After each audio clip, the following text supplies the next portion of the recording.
ജീവനുള്ള ഏകസത്യദൈവമായ യഹോവ ശുവ ക്രിസ്തുവിൻ്റെ അതുല്യമായ നാമത്തിൽ ഞങ്ങളെ കേൾക്കുന്ന എല്ലാവർക്കും സ്നേഹ വന്ദനങ്ങൾ. പത്തനാപുരത്തെ ഒരു മതിലിൽ എഴുതിവെച്ച ദൈവവചനത്തിലെ വിഗ്രഹാരാധികൾ എന്ന വാക്ക് ഹിന്ദുക്കൾക്ക് അപമാനമുണ്ടാക്കുന്നു എന്ന് പറഞ്ഞ് അവിടുത്തെ വാർഡ് മെമ്പറും അമ്പല കമ്മിറ്റിക്കാരും ഒക്കെ ചേർന്ന് ആ വാക്ക് മായ്പിച്ച് കളഞ്ഞതുമായി ബന്ധപ്പെട്ട് ചെയ്യുന്ന രണ്ടാമത്തെ വീഡിയോ ആണ് ഇത്. ഒന്നാമത്തെ വീഡിയോയിൽ ആ കാര്യത്തെക്കുറിച്ച് വിശദമായിട്ട് പറഞ്ഞിട്ടുണ്ടായിരുന്നു. അതുകൊണ്ട് ആ വീഡിയോ കണ്ടിട്ടില്ലാത്തവർ അത് കണ്ടതിന് ശേഷം ഈ വീഡിയോ കാണുന്നതാണ് കൂടുതൽ നല്ലത്. കാര്യങ്ങൾ വ്യക്തമായി ഗ്രഹിക്കാൻ നിങ്ങളെ അത് സഹായിക്കും.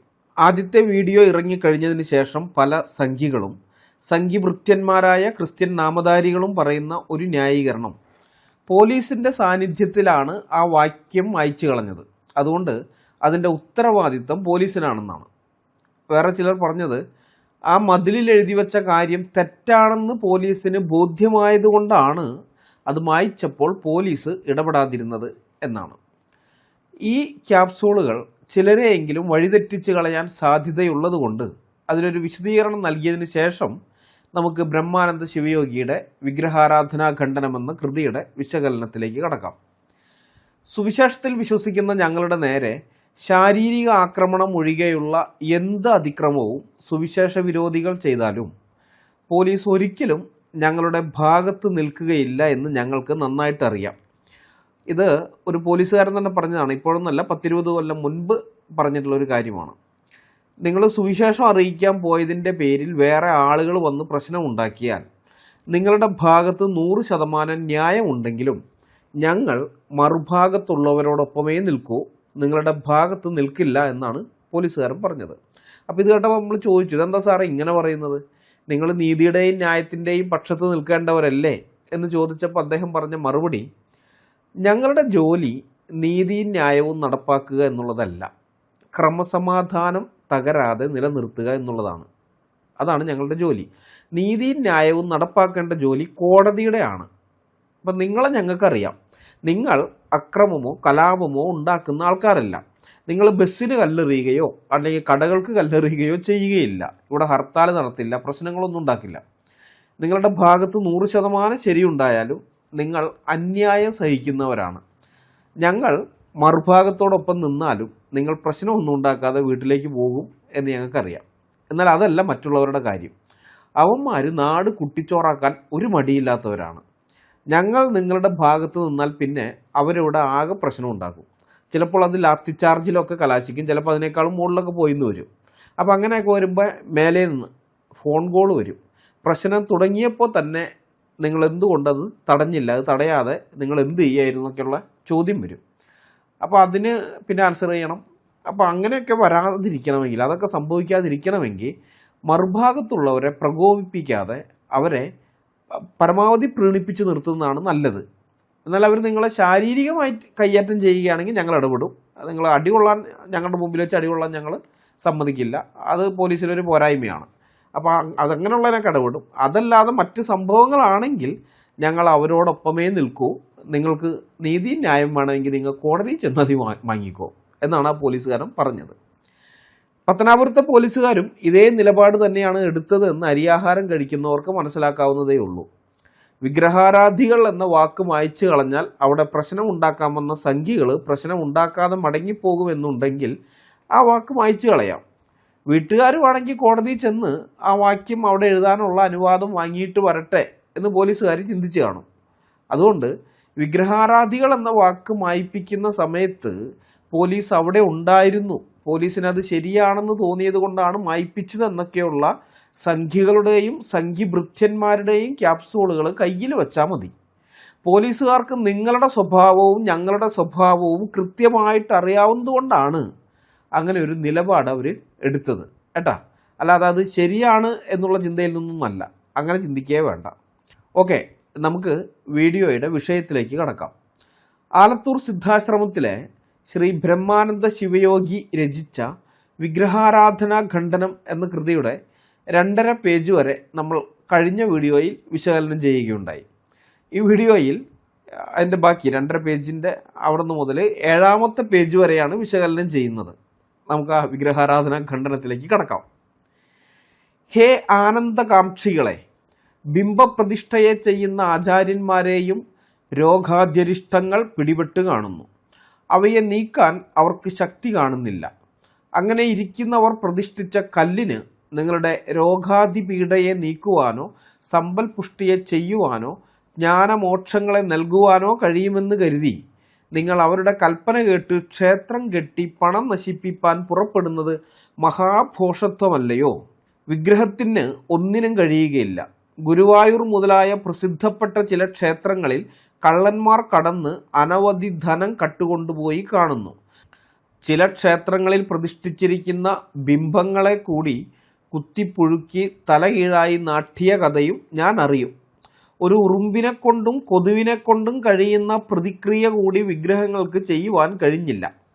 പ്രതിഷ്ഠാകർത്താക്കന്മാരായ ആചാര്യന്മാരാൽ ജീവപ്രതിഷ്ഠയാൽ വിഗ്രഹങ്ങൾക്ക് നൽകപ്പെട്ട ചൈതന്യം എവിടെ പോയി?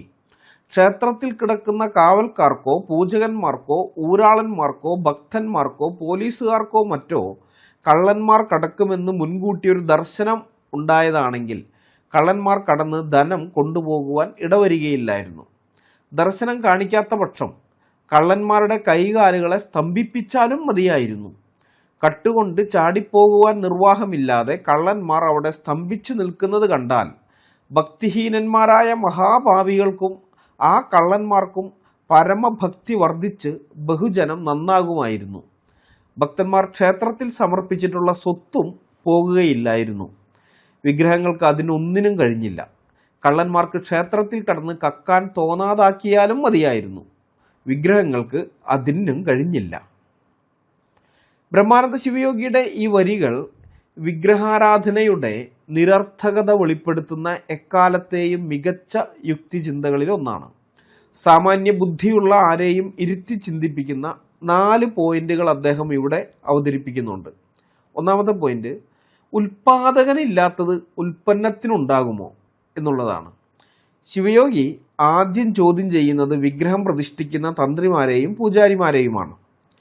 അതായത് വിഗ്രഹത്തിന് ശക്തി പകരുന്നത് അഥവാ ജീവപ്രതിഷ്ഠ നടത്തുന്നത് ആചാര്യന്മാരാണ്. എന്നാൽ സ്വന്തം ശരീരത്തിൽ ഒരു രോഗം വന്നാൽ അത് മാറ്റാൻ ഈ ആചാര്യന്മാർക്ക് ശക്തിയില്ല. അവർ ഡോക്ടറെ തേടിപ്പോകും. അപ്പോൾ സ്വയം രക്ഷിക്കാൻ കഴിയാത്തവന് മറ്റൊരാളെ രക്ഷിക്കാൻ കഴിയുന്ന ഒരു വസ്തുവിനെ അഥവാ വിഗ്രഹത്തെ നിർമ്മിക്കാൻ എങ്ങനെ കഴിയും? ഈ വിഗ്രഹത്തിന് രോഗശാന്തി ഉണ്ടെന്നൊക്കെ ഇവർ പറയും. വിഗ്രഹം ഉണ്ടാക്കി പ്രതിഷ്ഠിക്കുന്ന ആചാര്യന്മാർ പറയും വിഗ്രഹത്തിന് രോഗശാന്തിയൊക്കെ ഉണ്ടെന്ന് പറയും. പക്ഷെ ഇവർക്ക് ഒരു രോഗം വന്നാൽ സ്വയം രക്ഷിക്കാൻ പറ്റുകയില്ല, ഡോക്ടറെ അടുത്തേക്ക് പോകണം. അപ്പോൾ അതാണ് അദ്ദേഹം പറയുന്നത്, ഉൽപാദകനില്ലാത്തത് ഉൽപ്പന്നത്തിനുണ്ടാകുമോ? ഉൽപാദകന് ഈ കഴിവില്ല. എന്നിട്ട് ഇവർ ഉൽപ്പന്നത്തിൻ്റെ അടുത്ത് വരികയാണ്, വിഗ്രഹത്തിൻ്റെ അടുത്ത് വന്നിട്ട് രോഗം മാറ്റണേ എന്ന് പറഞ്ഞ് പ്രാർത്ഥിക്കുന്നു.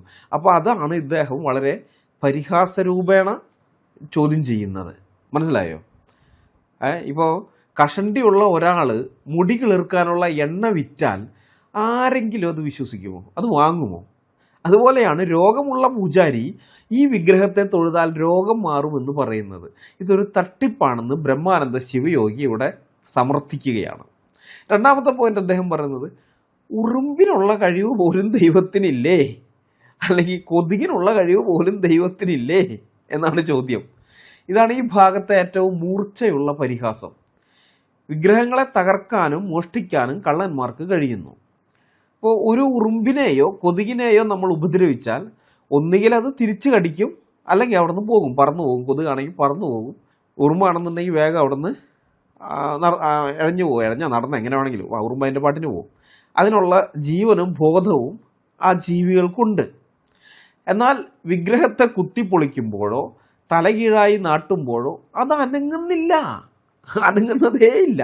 അപ്പോൾ ഉറുമ്പിനുള്ള ശക്തി പോലും ഇല്ലാത്ത വെറും കല്ലിനെയാണോ നിങ്ങൾ ശക്തനായ ദൈവമെന്ന് വിളിക്കുന്നത്? ജീവപ്രതിഷ്ഠ നടത്തി എന്ന് പറയുന്നത് വെറും കള്ളമല്ലേ? പ്രതിഷ്ഠിച്ച ചൈതന്യം അപ്പോൾ എവിടെ പോയി? ഇതാണ് അദ്ദേഹത്തിൻ്റെ ചോദ്യം. ഇപ്പോഴത്തെ സാഹചര്യത്തിൽ ഈ ചോദ്യത്തിന് വളരെയധികം പ്രസക്തിയുണ്ട്. ശബരിമലയിൽ നിന്ന് കിലോ കണക്കിന് സ്വർണമാണ് അടിച്ചു മാറ്റിക്കൊണ്ട് പോയിരിക്കുന്നത്. അത് പുറമേയുള്ളവർ മാത്രമല്ല, അകത്തുള്ളവരും അടിച്ചു മാറ്റിയിട്ടുണ്ട്. തന്ത്രിയൊക്കെ ഇപ്പോൾ ജയിലിലാണല്ലോ. അപ്പോൾ അവർക്ക് തന്നെ അറിയാം, തന്ത്രിക്കൊക്കെ തന്നെ അറിയാം ഇതിലൊന്നും വലിയ കഥയില്ലാന്ന്. വിഗ്രഹത്തിന് എന്തോ ശക്തിയുണ്ട്, ചൈതന്യമുണ്ട് എന്നൊക്കെ വിശ്വസിക്കുന്ന ബുദ്ധിഹീനരെ പറ്റിക്കാൻ നടക്കുന്നവരാണ് അവർ. അവർക്ക് ബുദ്ധിയുണ്ട്. പക്ഷെ ഇതൊക്കെ കണ്ടാലും ഈ പറ്റിക്കപ്പെടുന്നവർക്ക് ബുദ്ധി ഉദിക്കില്ല, അത് വേറെ കാര്യം. ഇനി മൂന്നാമത്തെ പോയിന്റ്, അദ്ദേഹം ഒരു പരാതി പോലെ പറയാണ്, അത്ഭുതം പ്രവർത്തിക്കാനുള്ള സുവർണ അവസരം വിഗ്രഹങ്ങൾ നഷ്ടപ്പെടുത്തി കളയുന്നല്ലോ എന്ന്. കള്ളന്മാർ ക്ഷേത്രം കൊള്ളയടിക്കുമ്പോൾ വിഗ്രഹം എന്ത് ചെയ്യണമായിരുന്നു എന്നതിന് ശിവയോഗി അതിമനോഹരമായ ഒരു നിർദ്ദേശം വയ്ക്കുന്നുണ്ട്. അതായത് കള്ളൻ വിഗ്രഹത്തെ തൊടുമ്പോൾ അവൻ്റെ കൈകാലുകൾ സ്തംഭിച്ചു പോയിരുന്നെങ്കിൽ, അല്ലെങ്കിൽ അവൻ അനങ്ങാൻ പറ്റാതെ അവിടെ തന്നെ നിന്നിരുന്നെങ്കിൽ എന്ത് സംഭവിക്കുമായിരുന്നു? അത് കണ്ടിട്ട് ഈ ദൈവവിശ്വാസമില്ലാത്ത ആൾക്കാർ പോലും, അവർ മാത്രമല്ല ഈ കക്കാൻ വന്ന കള്ളൻ പോലും ദൈവം ഉണ്ട് എന്ന് വിശ്വസിക്കുമായിരുന്നു. നാട്ടുകാർ പറയും, ദേ നോക്കൂ, കള്ളനെ ദൈവം പിടിച്ചു കെട്ടിയിരിക്കുന്നു, കള്ളൻ അവിടെ സ്തംഭിച്ച് നിൽക്കുകയാണെന്ന് പറഞ്ഞ് ആ നാട്ടുകാർ, അല്ലെങ്കിൽ ഇതൊക്കെ അറിയാവുന്ന ആളുകൾ, ആരൊക്കെ അറിയുന്നു, അവരൊക്കെ ദൈവത്തെ ആരാധിക്കുമായിരുന്നു. പക്ഷെ അത് സംഭവിക്കുന്നില്ലല്ലോ. അപ്പം എന്താണ് അതിനർത്ഥം? വിഗ്രഹത്തിന് ശക്തിയില്ല. ഒന്നാമത്തെ കാര്യം അതാണ് മനസ്സിലാകുന്നത്, വിഗ്രഹത്തിന് ശക്തിയില്ല. 2, കള്ളനെ പിടിക്കാൻ വിഗ്രഹത്തിന് കഴിയില്ലെന്ന് ഉറപ്പുള്ളത് കൊണ്ടാണ് ഭക്തരവിടെ സെക്യൂരിറ്റിയെയും പോലീസിനെയും ഒക്കെ നിർത്തിയിരിക്കുന്നത്. അതാണ് നാലാമത്തെ പോയിന്റ് അദ്ദേഹത്തിൻ്റെ. അതാണ് അതും പരിഹാസമാണ്. ദൈവത്തിന് പോലീസ് സംരക്ഷണം, ഗോഡ് അണ്ടർ പോലീസ് പ്രൊട്ടക്ഷൻ. ഇത് ഭയങ്കര പരിഹാസമാണ്. സർവജ്ഞാനിയായ ദൈവത്തിന് കള്ളൻ വരുന്നത് മുൻകൂട്ടി കാണാൻ കഴിയേണ്ടതല്ലേ? അല്ലേ? കള്ളൻ വരുന്നുണ്ടെന്ന് പൂജാരിക്കോ കാവൽക്കാർക്കോ സ്വപ്നദർശനം കൊടുക്കാൻ പോലും വിഗ്രഹത്തിന് കഴിവില്ല. സ്വന്തം മാല കള്ളൻ കൊണ്ടുപോകുന്നത് തടയാൻ കഴിയാത്ത, സ്വന്തം ക്ഷേത്രത്തിൽ ആര് വരുന്നു എന്ന് തിരിച്ചറിയാൻ കഴിയാത്ത, അതായത് ഭക്തനാണോ വരുന്നത് കള്ളനാണോ വരുന്നതെന്ന് പോലും തിരിച്ചറിയാൻ കഴിയാത്ത, സ്വന്തം ക്ഷേത്രത്തിൻ്റെ കട്ടിളപ്പാളി അടിച്ചു മാറ്റുന്നത് തടയാൻ കഴിയാത്ത ആ വിഗ്രഹമാണോ ആയിരക്കണക്കിന് കിലോമീറ്റർ അകലെയുള്ള ഭക്തൻ്റെ പ്രശ്നം പരിഹരിക്കാൻ പോകുന്നത്? ഇവിടെ ആ വിഗ്രഹത്തിന് തന്നെ തൻ്റെ പ്രശ്നം പരിഹരിക്കാൻ പറ്റുന്നില്ല, അപ്പോഴാണ് ഇനിയിപ്പോൾ നാട്ടുകാരുടെ പ്രശ്നം പരിഹരിക്കാൻ പോകുന്നത്. അപ്പോൾ സ്വന്തം കാര്യം നോക്കാൻ ത്രാണിയില്ലാത്ത വിഗ്രഹം ഭക്തൻ്റെ കാര്യം നോക്കുമെന്ന് പറയുന്നത് മഹാഭോഷ്കാണെന്ന് ശ്രീ ബ്രഹ്മാനന്ദ ശിവയോഗി ഉറപ്പിച്ചു പറയുകയാണ് ഇവിടെ. അപ്പോൾ നിങ്ങൾ ആ 4 പോയിന്റുകളൊന്ന് ആലോചിച്ച് നോക്കണം. ഉറുമ്പിനെ തൊട്ടാൽ അത് കടിക്കും, പക്ഷെ നിങ്ങളുടെ വിഗ്രഹത്തിൻ്റെ മൂക്ക് ചെത്തിയാലും ആഭരണം കട്ടാലും അത് അനങ്ങില്ല. സ്വന്തം വിഗ്രഹത്തെ രക്ഷിക്കാൻ പോലീസും പട്ടാളവും CCTV ക്യാമറയും വേണമെങ്കിൽ ആ ദൈവം എത്ര ദുർബലനാണ്. സ്വന്തം സ്വർണ്ണമാല സംരക്ഷിക്കാൻ കഴിയാത്ത, സ്വന്തം ക്ഷേത്രത്തിലെ കട്ടളപ്പലക സംരക്ഷിക്കാൻ കഴിയാത്ത, ആ കൊടിമരത്തിലെ വാജിവാഹനം സംരക്ഷിക്കാൻ കഴിയാത്ത ദൈവമാണോ നിങ്ങളുടെ ജീവിതം സംരക്ഷിക്കാൻ പോകുന്നത്? അപ്പോൾ ബ്രഹ്മാനന്ദ ശിവയോഗിയുടെ ചോദ്യത്തിന് ഉത്തരം നൽകാൻ ഏതെങ്കിലും വിഗ്രഹാരാധകർക്ക് കഴിയുമോ? കഴിയുമെന്ന് എനിക്ക് യാതൊരു പ്രതീക്ഷയുമില്ല. അതുകൊണ്ട് അടുത്ത ഭാഗത്തേക്ക് കടക്കുകയാണ്. ഇക്കാലത്തെ കഥയിരിക്കട്ടെ. പണ്ട് ടിപ്പു സുൽത്താൻ അനേക ക്ഷേത്രങ്ങളെ അടിച്ചുടച്ച് അവയിലെ അനവധി രത്നങ്ങളെ വാരിക്കൊണ്ടു പോകുമ്പോഴും വിഗ്രഹങ്ങൾ സ്തംഭിച്ചിരുന്നതെന്താണ്? വിഗ്രഹങ്ങൾക്ക് ലേശം ചൈതന്യമുണ്ടെങ്കിൽ അതാത് അവസരത്തിൽ കാണിപ്പാൻ അവകാശമുണ്ടായിരുന്നു. ഇങ്ങനെ അശക്തങ്ങളായ വിഗ്രഹങ്ങളുടെ ആരാധന കൊണ്ടും അഭിഷേകം കൊണ്ടും സ്തുത്യാദികൾ കൊണ്ടും വിഗ്രഹങ്ങളോ വിഗ്രഹദ്വാര ഈശ്വരനോ രോഗം മാറ്റി മുക്തി കൊടുത്തു, സന്തതിയും സമ്പത്തും കൊടുത്തു എന്നും മറ്റും പല പല ഫലശ്രുതികളെ ഘോഷിച്ച് ഇന്നും ഗ്രന്ഥങ്ങളെ എഴുതിക്കൂട്ടിയിട്ടും തർജിമ ചെയ്യിച്ചിട്ടും ക്ഷേത്രങ്ങളെ കെട്ടിച്ചിട്ടും വിദ്വാൻമാർ ജനങ്ങളെ ആനന്ദാസ്പദമായ ഗാത്രക്ഷേത്രത്തിൽ നിന്നും തെറ്റിച്ച് അധപ്പതിപ്പിക്കുന്നതിന് അതിർത്തിയില്ല. ഭഗീരഥൻ ഗോകർണ ക്ഷേത്രത്തിൽ ഭജിച്ചിട്ട് ആകാശഗംഗയെ ഭൂലോകത്ത് വരുത്തിപോൽ, രാവണന് ത്രൈലോകാധിപത്യം സിദ്ധിച്ചുപോൽ. ഇങ്ങനെ ഓരോരോ ക്ഷേത്രങ്ങളിൽ ഭജിച്ചിട്ട് ഓരോരുത്തർക്ക് സിദ്ധിച്ച സിദ്ധികൾക്ക് കയ്യും കണക്കുമില്ല എന്ന് പുരാണങ്ങളിൽ കാണുന്നു. അതിനെ എടുത്ത് ഘോഷിച്ചും കൊണ്ട് ഇന്നുള്ള സ്വാമിമാരും ആചാര്യന്മാരും മറ്റും വിഗ്രഹാരാധനാദി കർമ്മങ്ങളെ വർദ്ധിപ്പിക്കുന്നു. ഈ സ്വാമിമാർക്കോ ആചാര്യന്മാർക്കോ ആ ക്ഷേത്രങ്ങളിൽ ഭജിച്ചിട്ട് രാജാധിപത്യം മുതലായ സിദ്ധികളിൽ ഏതെങ്കിലും ഒന്ന് സമ്പാദിക്കരുതോ? അങ്ങനെ ചെയ്യാത്തത് എന്താണ്? ഹേ സാരഗ്രാഹികളെ, ഒന്ന് ആലോചിപ്പിൻ. അതിരിക്കട്ടെ, ആ വക ക്ഷേത്രങ്ങളിൽ എത്ര തന്നെ ഭജിച്ചിട്ടും ഇക്കാലത്ത് ആർക്കും ഒരു സിദ്ധി ഉണ്ടാകുന്നതും ഇല്ല. അതെന്താണ്? ഒന്ന് ആലോചിപ്പിൻ. ബ്രഹ്മാനന്ദ ശിവയോഗിയുടെ വരികൾ ചരിത്രവും പുരാണവും തമ്മിലുള്ള ഏറ്റുമുട്ടലാണ്. വിഗ്രഹാരാധനയുടെ പൊള്ളത്തരം തുറന്നു കാട്ടാൻ അദ്ദേഹം ചരിത്രത്തിൽ നിന്നുള്ള തെളിവുകളും പുരാണങ്ങളിലെ അവകാശവാദങ്ങളും തമ്മിലുള്ള അന്തരം, ചെറിയ അന്തരമൊന്നുമല്ല, വലിയ അന്തരം 3 പ്രധാന പോയിന്റുകളായി ചൂണ്ടിക്കാണിക്കുന്നുണ്ട്. നമുക്ക് നോക്കാം ഓരോന്നും. ഒന്നാമത്തെ പോയിന്റ്, ടിപ്പു സുൽത്താനും നിസ്സഹായരായ വിഗ്രഹ ദൈവങ്ങളുമാണ്. ശിവയോഗി ഇവിടെ ഒരു ചരിത്ര സത്യം നമ്മളെ ഓർമ്മിപ്പിക്കുകയാണ്. ടിപ്പു സുൽത്താൻ കേരളത്തിലേക്ക് പടയോട്ടം നടത്തിയപ്പോൾ കേരളത്തിലെ പല ക്ഷേത്രങ്ങളും ആക്രമിക്കപ്പെട്ടു. അല്ലെങ്കിൽ അന്ന് കേരളം എന്ന് പറയാനല്ല, മലബാർ. അപ്പോൾ മലബാറിലെ പല ക്ഷേത്രങ്ങളും, മലബാറിലെയും കൊച്ചിയിലെയും പല ക്ഷേത്രങ്ങളും ആക്രമിക്കപ്പെട്ടു. ആ ക്ഷേത്രങ്ങളിലെ വിഗ്രഹങ്ങൾ പലതും തല്ലി ഉടയ്ക്കുകയും അതിലെ അമൂല്യ രത്നങ്ങൾ വാരിക്കൊണ്ട് പോവുകയും ചെയ്തു.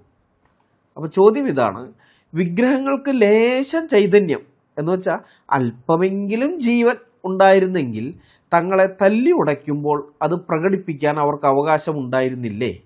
ആ ജീവൻ ഉണ്ടെന്നുള്ളതൊന്ന് പ്രകടിപ്പിക്കാൻ. ഇപ്പോൾ നമുക്കറിയാം, ജീവൻ പോകാറായി കിടക്കുന്ന പാമ്പിനെ അടിച്ചതൊക്കെ ആയിട്ട് നിൽക്കുകയാണെങ്കിൽ ശരി, അതൊന്ന് ചീറ്റും, അവസാനത്തെ ഇതിലെങ്കിലും ഒന്ന് ചീറ്റും. കാരണം ആ ജീവൻ ഉണ്ടെന്ന് കാണിക്കുകയാണത്. അപ്പോൾ ഈ വിഗ്രഹങ്ങൾക്ക് ഇവർ ജീവൽ പ്രതിഷ്ഠയും ചൈതന്യം കൊടുക്കുന്നു എന്നൊക്കെ വലിയ ഡയലോഗ് അടിക്കുന്നവരല്ലേ. അപ്പം അങ്ങനെ അവരുടെ ആ മന്ത്രതന്ത്രാദികൾ കൊണ്ട് ഇതിന് ജീവനോ ചൈതന്യമോ എന്തെങ്കിലുമൊക്കെ കിട്ടിയിട്ടുണ്ടെങ്കിൽ അതൊക്കെ പ്രകടിപ്പിക്കാൻ പറ്റുന്ന അവസരം അതല്ലേ? തല്ല് കിട്ടുന്ന സമയത്ത് അല്ലെങ്കിൽ തല്ലി പൊളിക്കുന്ന സമയത്ത് അപ്പോഴല്ലേ അത് അവർ ആ പ്രകടിപ്പിക്കേണ്ടത്. എന്തുകൊണ്ട് അവർ പ്രകടിപ്പിച്ചില്ല അല്ലെങ്കിൽ പ്രതികരിച്ചില്ല? ഇതാണ് ചോദ്യം. സ്വന്തം ദേഹത്ത് വീണ അടി തടുക്കാൻ കഴിയാത്ത, സ്വന്തം ആഭരണം സംരക്ഷിക്കാൻ കഴിയാത്ത, സ്വന്തം ക്ഷേത്രത്തിൻ്റെ കട്ടളപ്പാളി സംരക്ഷിക്കാൻ കഴിയാത്ത ഈ വിഗ്രഹത്തിന് എങ്ങനെയാണ് ഭക്തനെ സംരക്ഷിക്കാൻ കഴിയുക? അന്ന് ടിപ്പുവിൻ്റെ മുമ്പിൽ സ്തംഭിച്ചു നിന്ന വിഗ്രഹങ്ങൾക്ക് ഇന്നത്തെ ഭക്തരുടെ കാര്യത്തിൽ എങ്ങനെ ഇടപെടാൻ കഴിയും എന്ന കുറുക്കിക്കൊള്ളുന്ന ചോദ്യമാണ് ബ്രഹ്മാനന്ദ ശിവയോഗി ഉയർത്തുന്നത്. ഇതിന് എന്തെങ്കിലും ഉത്തരമുണ്ടോ വിഗ്രഹാരാധികളെ? ഉണ്ടോ? രണ്ടാമത്തെ പോയിന്റ് അദ്ദേഹം പറയുന്നത് പുരാണങ്ങളിലെ ഓഫറുകളെ കുറിച്ചാണ്. പുരാണങ്ങളിലെ ഓഫറുകൾ, അതായത് ഈ പുരാണ കഥകൾ കാണിച്ച് ഭക്തരെ പറ്റിക്കുന്ന രീതിയെ ബ്രഹ്മാനന്ദ ശിവയോഗിയുടെ പൊളിച്ചെടുക്കുകയാണ്. അദ്ദേഹത്തിൻ്റെ വാദം ഇതാണ്, ക്ഷേത്ര പുരോഹിതന്മാർ എപ്പോഴും പഴയ കഥകളാണ് പറയുന്നത്. ഭഗീരഥൻ തപസ് ചെയ്ത് ഗംഗയെ ഭൂമിയിലേക്ക് കൊണ്ടുവന്നു. രാവണൻ തപസ് ചെയ്ത് 3 ലോകങ്ങളുടെയും അധിപതിയായി, ത്രൈലോക്യാധിപതിയായി. അപ്പം ഇതെല്ലാം പണ്ട് നടന്നതാണ്, പുരാണങ്ങളിൽ നിന്നുള്ള കഥകളാണല്ലോ. അപ്പം ഇതൊക്കെ പണ്ട് നടന്നതാണ്, അല്ലെങ്കിൽ കഥയാണ്, എന്തോ ആകട്ടെ, നടന്നെന്നുള്ളത് നമ്മൾ വിശ്വസിക്കൊന്നും വേണ്ട. പക്ഷെ കഥയാണ്, കഥയിലുണ്ട്, ഇത് പുരാണങ്ങളിലുണ്ട്. പക്ഷെ ഇക്കാലത്തെ കഥ എന്താണ്? അതാണ് ബ്രഹ്മാനന്ദ ശിവയോഗിയുടെ ചോദ്യം. അദ്ദേഹത്തിൻ്റെ വാദം അതാണ്. ഇന്ന് ഏതെങ്കിലും ക്ഷേത്രത്തിൽ ഭജിച്ചിട്ട് ആർക്കെങ്കിലും ആകാശഗംഗയെ കൊണ്ടുവരാൻ പറ്റുമോ? ശരി, ആകാശഗംഗയൊക്കെ പോട്ടെ, അതൊക്കെ അതിമോഹമാണ്. ഒരു ഗ്ലാസ് വെള്ളമെങ്കിലും ശൂന്യതയിൽ നിന്ന് വരുത്താൻ പറ്റുമോ? അപ്പോൾ പറയുന്ന ന്യായം പണ്ട് നടക്കുമായിരുന്നു, ഇപ്പം നടക്കില്ല. ആ പറയുന്നതിൽ എന്ത് യുക്തിയാണ് ഉള്ളത്? പണ്ടത്തെ അത്ഭുത കഥകൾ പറഞ്ഞ് ഇപ്പോഴത്തെ ജനങ്ങളെ പണം മുടക്കിപ്പിച്ച് ക്ഷേത്രങ്ങൾ കെട്ടിക്കുന്നത് തട്ടിപ്പാണ്, അല്ലെങ്കിൽ അവരെ കൊണ്ട് ഓരോരോ കാര്യങ്ങൾ ചെയ്യിപ്പിക്കുന്നത് തട്ടിപ്പാണെന്നാണ് അദ്ദേഹം സ്ഥാപിക്കുന്നത്. മൂന്നാമത്തെ അദ്ദേഹത്തിൻ്റെ പോയിന്റ്, അത് വളരെ പ്രധാനപ്പെട്ടതാണ്. വിൽക്കുന്നവൻ എന്തുകൊണ്ട് ഉപയോഗിക്കുന്നില്ല? ഇപ്പോൾ ഞാൻ കഷണ്ടിക്ക് മരുന്ന് വിൽക്കുകയാണ്, കഷണ്ടി ഈ മരുന്ന് വെച്ച് കഴിഞ്ഞാൽ മുടി കിളിർക്കും എന്നൊക്കെ പറയുന്നു. പക്ഷെ ഞാൻ എൻ്റെ തലയെ തൊടിയിപ്പിക്കില്ല ആ മരുന്ന്, കാരണം ഉള്ള മുടിയും കൂടി കൊഴിഞ്ഞു പോകുമെന്ന് എനിക്ക് നന്നായിട്ട് അറിയാം. അതുകൊണ്ടാണ് ഞാൻ ഉപയോഗിക്കാത്തത്. അപ്പോൾ ഇത് തന്നെയാണ് ഇദ്ദേഹം ഇവിടെയും പറയുന്നത്, വിൽക്കുന്നവൻ എന്തുകൊണ്ട് ഉപയോഗിക്കുന്നില്ല എന്നുള്ളത്. ഇത് ഏറ്റവും പ്രഹരശേഷിയുള്ള ചോദ്യമാണ്. ഇപ്പോൾ നമ്മൾ ഈ വായിച്ചു കേട്ടതിലെ ഏറ്റവും പ്രഹരശേഷിയുള്ള ചോദ്യം.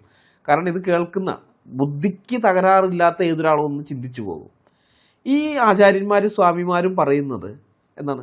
ഇന്ന ക്ഷേത്രത്തിൽ ഭജിച്ചാൽ, അല്ലെങ്കിൽ ഞങ്ങളിവിടെ ഇരിക്കുന്ന ഈ ക്ഷേത്രത്തിൽ ഭജിച്ചാൽ നിങ്ങൾക്ക് രാജയോഗം കിട്ടും, സമ്പത്ത് കിട്ടും, അധികാരം കിട്ടും എന്നാണ്. അതായത് രാവണനെ പോലെ ത്രൈലോക്യാധിപത്യം കിട്ടിയല്ലോ രാവണന്, അതുപോലെ നിങ്ങൾക്ക് അത് രാജയോഗം കിട്ടും എന്നൊക്കെ പറയുന്നത്. അപ്പോൾ യഥാർത്ഥത്തിൽ ബ്രഹ്മാനന്ദ ശിവയോഗിയുടെ ചോദ്യം ഇതാണ്, ഇവരുടെ കൈവശം ഇത്ര വലിയൊരു വിദ്യ യഥാർത്ഥത്തിൽ ഉണ്ടെങ്കിൽ എന്തുകൊണ്ട് ഈ സ്വാമിമാർക്ക് അത് ഉപയോഗിച്ച് രാജാക്കന്മാരായിക്കൂടാ? രാജാക്കന്മാരെന്ന് പറഞ്ഞാൽ ഇദ്ദേഹം എഴുതുന്ന ഇന്ത്യക്ക് സ്വാതന്ത്ര്യം കിട്ടുന്നതിന് മുമ്പുള്ള കാലത്താണ്, രാജഭരണമൊക്കെ ഉള്ള കാലത്താണ്. അതുകൊണ്ടാണ് ആ ചോദ്യം അദ്ദേഹം ചോദിക്കുന്നത്, രാജാക്കന്മാർ എന്നുള്ളത്. അപ്പോൾ എന്തുകൊണ്ട് അവർക്ക് അങ്ങനെ ആയിക്കൂടാ? എന്തുകൊണ്ട് അവർക്ക് ലോകം ഭരിക്കുന്ന ചക്രവർത്തിമാരായിക്കൂടാ? ഇവർ ഈ പുരാണ കഥകളൊക്കെ വെച്ചിട്ട് പറയുന്നത് ഇതാണല്ലോ, ഇന്ന ദേവനെ പൂജിച്ചാൽ ഇത് കിട്ടുമെന്ന്. അപ്പോൾ ആ ദേവനെ പൂജിക്കുന്ന ഈ സ്വാമിമാർക്ക് എന്തുകൊണ്ട് ഇത് കിട്ടുന്നില്ല?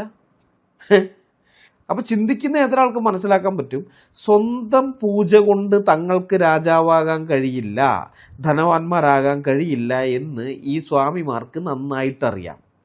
അതുകൊണ്ടാണ് അവർ രാജാവാകാൻ ശ്രമിക്കാതെ മറ്റുള്ളവരെ പറ്റിച്ച് ജീവിക്കുന്നത്. മനസ്സിലായ? മരുന്ന് വിൽക്കുന്നവൻ അത് കഴിക്കാതെ തുപ്പിക്കളയുന്നത് പോലെ പുരോഹിതന്മാർക്ക് ഈ വിദ്യയിൽ വിശ്വാസമില്ല, പക്ഷെ ജനങ്ങളെ വിശ്വസിപ്പിക്കുന്നു. അതാണ് അവർ ചെയ്യുന്നത്. ഇപ്പോൾ ബ്രഹ്മാനന്ദ ശിവയോഗി ചോദിക്കുന്നത് വളരെ ലളിതമായ കാര്യമാണ്. ഇന്ന ക്ഷേത്രത്തിൽ 41 ദിവസം ഭജന വരുന്നാൽ നിങ്ങൾക്ക് ലോട്ടറി അടിക്കും, അല്ലെങ്കിൽ വലിയ പണക്കാരാകും എന്ന് പറയുന്ന പൂജാരി എന്തുകൊണ്ട് സ്വയം ആ പൂജ നടത്തി പണക്കാരനാകുന്നില്ല? രാവണന് രാജ്യം കിട്ടിയെങ്കിൽ എന്തുകൊണ്ട് ഇവിടുത്തെ സ്വാമിമാർക്ക് പൂജ നടത്തി ഒരു പഞ്ചായത്ത് മെമ്പറെങ്കിലും ആയിക്കൂടാ? ഉത്തരം വളരെ ലളിതമാണ്. ഈ വിദ്യ ഫലിക്കില്ല എന്ന് ഈ വിൽക്കുന്നവർക്ക് തന്നെ അറിയാം.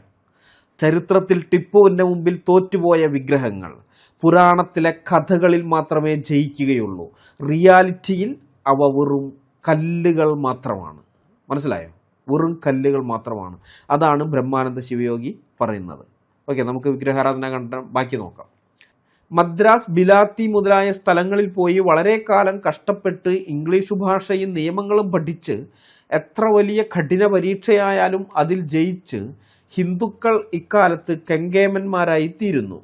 ഒരു ബ്രാഹ്മണനോ ഒരു ശൂദ്രനോ ഒരു ഈഴവനോ ഹിന്ദുക്കളിൽ ആരെങ്കിലും ഒരാൾ ക്ഷേത്രോപവാസാദി കർമ്മങ്ങൾ കൊണ്ട് ഒരു സിദ്ധിയെ പ്രാപിച്ച് കേമനായി തീരാത്തത് എന്താണ്? അതിനെ തീർന്നു കണ്ടാൽ ജ്ഞാനികൾ വിഗ്രഹാരാധനാദി കർമ്മങ്ങളെ ഒരിക്കലും നിന്ദിക്കയില്ലല്ലോ. കുട്ടിക്കാലത്ത് ചില കുട്ടികൾ മരപ്പാവയെ, സാലഭഞ്ചികയെ ഉണ്ടാക്കി എന്തെല്ലാം കാട്ടിക്കൂട്ടുന്നു. ആ പാവയെ കുളിപ്പിക്കുന്നു, അതിന് ആഭരണങ്ങളും മറ്റും കെട്ടി അലങ്കരിക്കുന്നു. ചില ഭക്ഷണ പദാർത്ഥങ്ങളെ ഉണ്ടാക്കി ആ പാവയ്ക്ക് തിന്നാൻ നൽകി തിന്ന് എന്ന് പറയുന്നു. അതിനെ കൊഞ്ചി ലാളിക്കുന്നു, തൊട്ടിലിട്ട് ആട്ടി പാട്ടുപാടി ഉണ്ണി ഉറങ്ങ് എന്ന് പറയുന്നു. അതേ തരത്തിൽ കർമ്മികൾ വിഗ്രഹത്തെ ഉണ്ടാക്കി അഭിഷേകം ചെയ്യുന്നു, വസ്ത്രാദികൾ കൊണ്ട് അലങ്കരിക്കുന്നു, ഭക്ഷ്യപേയ പദാർത്ഥങ്ങളെ ഉണ്ടാക്കി പൂജിക്കുന്നു, പൂജാഗ്രഹാണ എന്ന് പ്രാർത്ഥിക്കുന്നു, എഴുന്നള്ളിക്കുന്നു. ഇങ്ങനെ ചെയ്യുന്നതിൽ ജ്ഞാനികൾക്ക് പറവാൻ അവകാശമില്ലയോ?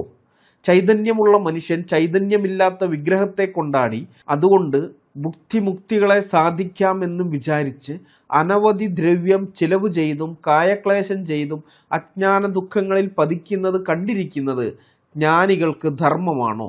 അല്ല, കുട്ടികൾക്ക് അക്ഷരാഭ്യാസം ചെയ്യുവാൻ വേണ്ടി അവരുടെ കളിപ്പാവയെയും കോപ്പുകളെയും തട്ടിക്കളയുന്ന മാതിരി കർമ്മികൾക്ക് ജ്ഞാനമുണ്ടാകുവാൻ വേണ്ടി വിഗ്രഹാരാധനാദി കർമ്മങ്ങളെ ഖണ്ഡിക്കേണ്ടതാകുന്നു. അതുകൊണ്ട് വസിഷ്ഠാദി ജ്ഞാനികൾ വിഗ്രഹാരാധകന്മാരെ നിന്ദിച്ചിരിക്കുന്നു, കേൾപ്പിൻ. ബ്രഹ്മാനന്ദ ശിവയോഗിയുടെ വിഗ്രഹാരാധനാ ഖണ്ഡനത്തിലെ ഏറ്റവും പ്രശസ്തവും ചിന്താവിഷ്ടവുമായ ഭാഗമാണിത്. ഓരോ പോയിന്റുകളായി നമുക്കിത് വിശകലനം ചെയ്യാം. ഒന്നാമത്തെ പോയിന്റ്, യഥാർത്ഥ വിജയം എവിടെയാണ് എന്നുള്ളതാണ്. ബ്രഹ്മാനന്ദ ശിവയോഗിയുടെ ഈ വിഗ്രഹാരാധികളുടെ അന്ധവിശ്വാസത്തെയും യാഥാർത്ഥ്യത്തെയും ത്രാസിലിട്ട് തൂക്കി നോക്കുകയാണ്. ഇംഗ്ലീഷ് പഠിക്കാനും നിയമം പഠിക്കാനും കഷ്ടപ്പെട്ട് വിദേശത്തും മദ്രാസിലും പോയി പരീക്ഷ ജയിച്ചവരാണ് സമൂഹത്തിൽ ഉന്നതരായത്. അതായത് ജഡ്ജിമാരും ഉദ്യോഗസ്ഥന്മാരും മറ്റുമൊക്കെ ആയത്. അല്ലാതെ ക്ഷേത്രത്തിൽ ഉപവാസം കിടന്നവരല്ല. ഒരു ബ്രാഹ്മണനോ ഈഴവനോ ശൂദ്രനോ ആരുമാകട്ടെ, അയാൾ കേമനായത് അറിവ് നേടിയത് കൊണ്ടാണ്. ഞാൻ 41 ദിവസം വ്രതമെടുത്തു, അതുകൊണ്ട് എനിക്ക് ഹൈക്കോടതി ജഡ്ജിയായി നിയമനം കിട്ടിയെന്ന് ആരെങ്കിലും പറയോ? ഇല്ല. അപ്പം ചോദ്യം ഇതാണ്, കഷ്ടപ്പെട്ട് പഠിച്ചാൽ വിജയിക്കും എന്നത് 100% ഉറപ്പുള്ള കാര്യമാണ്. എന്നാൽ വിഗ്രഹപൂജ ചെയ്താൽ വിജയിക്കുമെന്ന് ഒരു ഉറപ്പുമില്ല.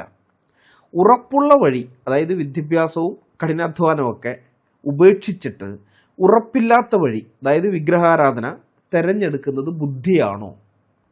ഇതാണ് അദ്ദേഹത്തിൻ്റെ ചോദ്യം. വളരെ പ്രസക്തമായ ചോദ്യമാണ്. രണ്ടാമത്തേത് കുട്ടിക്കളിയും ക്ഷേത്രപൂജയുമാണ്.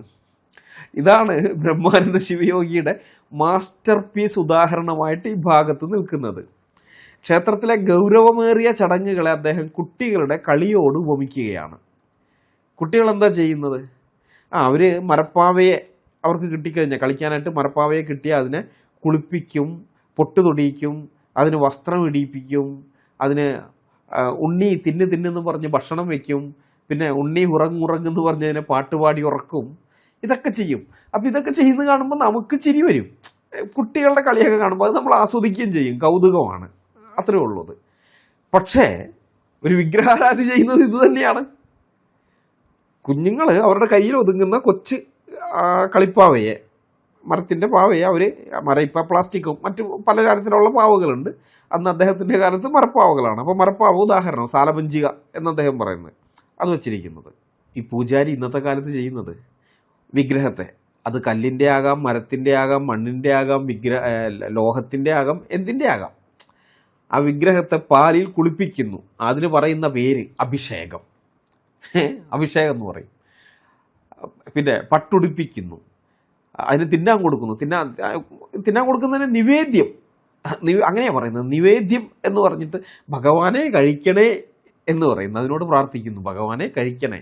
അതിനെ ഉണ്ണി ഉറങ്ങുറങ്ങെന്നും പറഞ്ഞ് കൊച്ച് ഇതിനെ ആട്ടി ഉറക്കുന്നത് പോലെ ഇവരും ഉറക്കുകയാണ്. അതിനെ പള്ളിയറയിൽ കൊണ്ടുപോയി ഉറക്കുന്നു.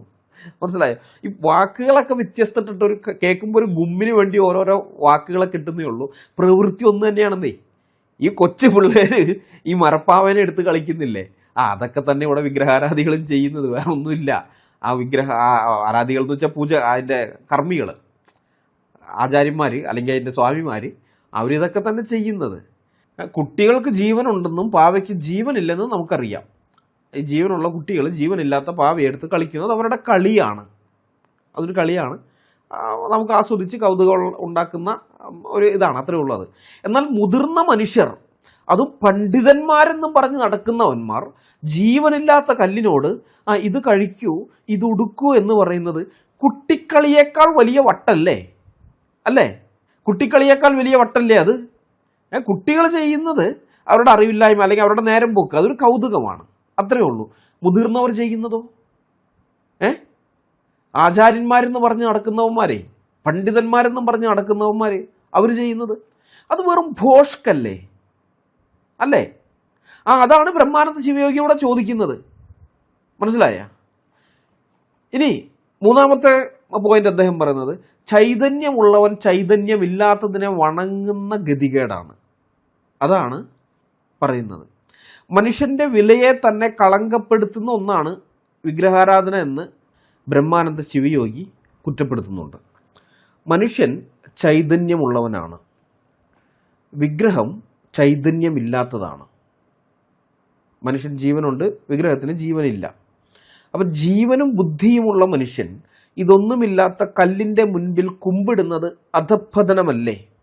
ഉന്നതമായത് താഴ്ന്നതിനെ, അഥവാ ജീവനുള്ള മനുഷ്യൻ ജീവനില്ലാത്ത കല്ലിനെ ആരാധിക്കുന്നത് പ്രകൃതി നിയമത്തിന് വിരുദ്ധമല്ലേ?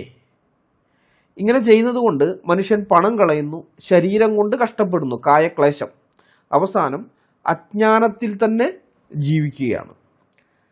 അപ്പോൾ സൃഷ്ടിയെ സ്രഷ്ടാവാക്കുന്നതിനെതിരെയുള്ള പരിഹാസം ബൈബിളിലുമുണ്ട്. ബൈബിൾ വിഗ്രഹാരാധനയെ ശക്തമായിട്ട് കർശനമായിട്ട് വിരോധിക്കുന്ന പുസ്തകമാണ്, കഴിഞ്ഞ വീഡിയോയിൽ സൂചിപ്പിക്കുകയുണ്ടായി.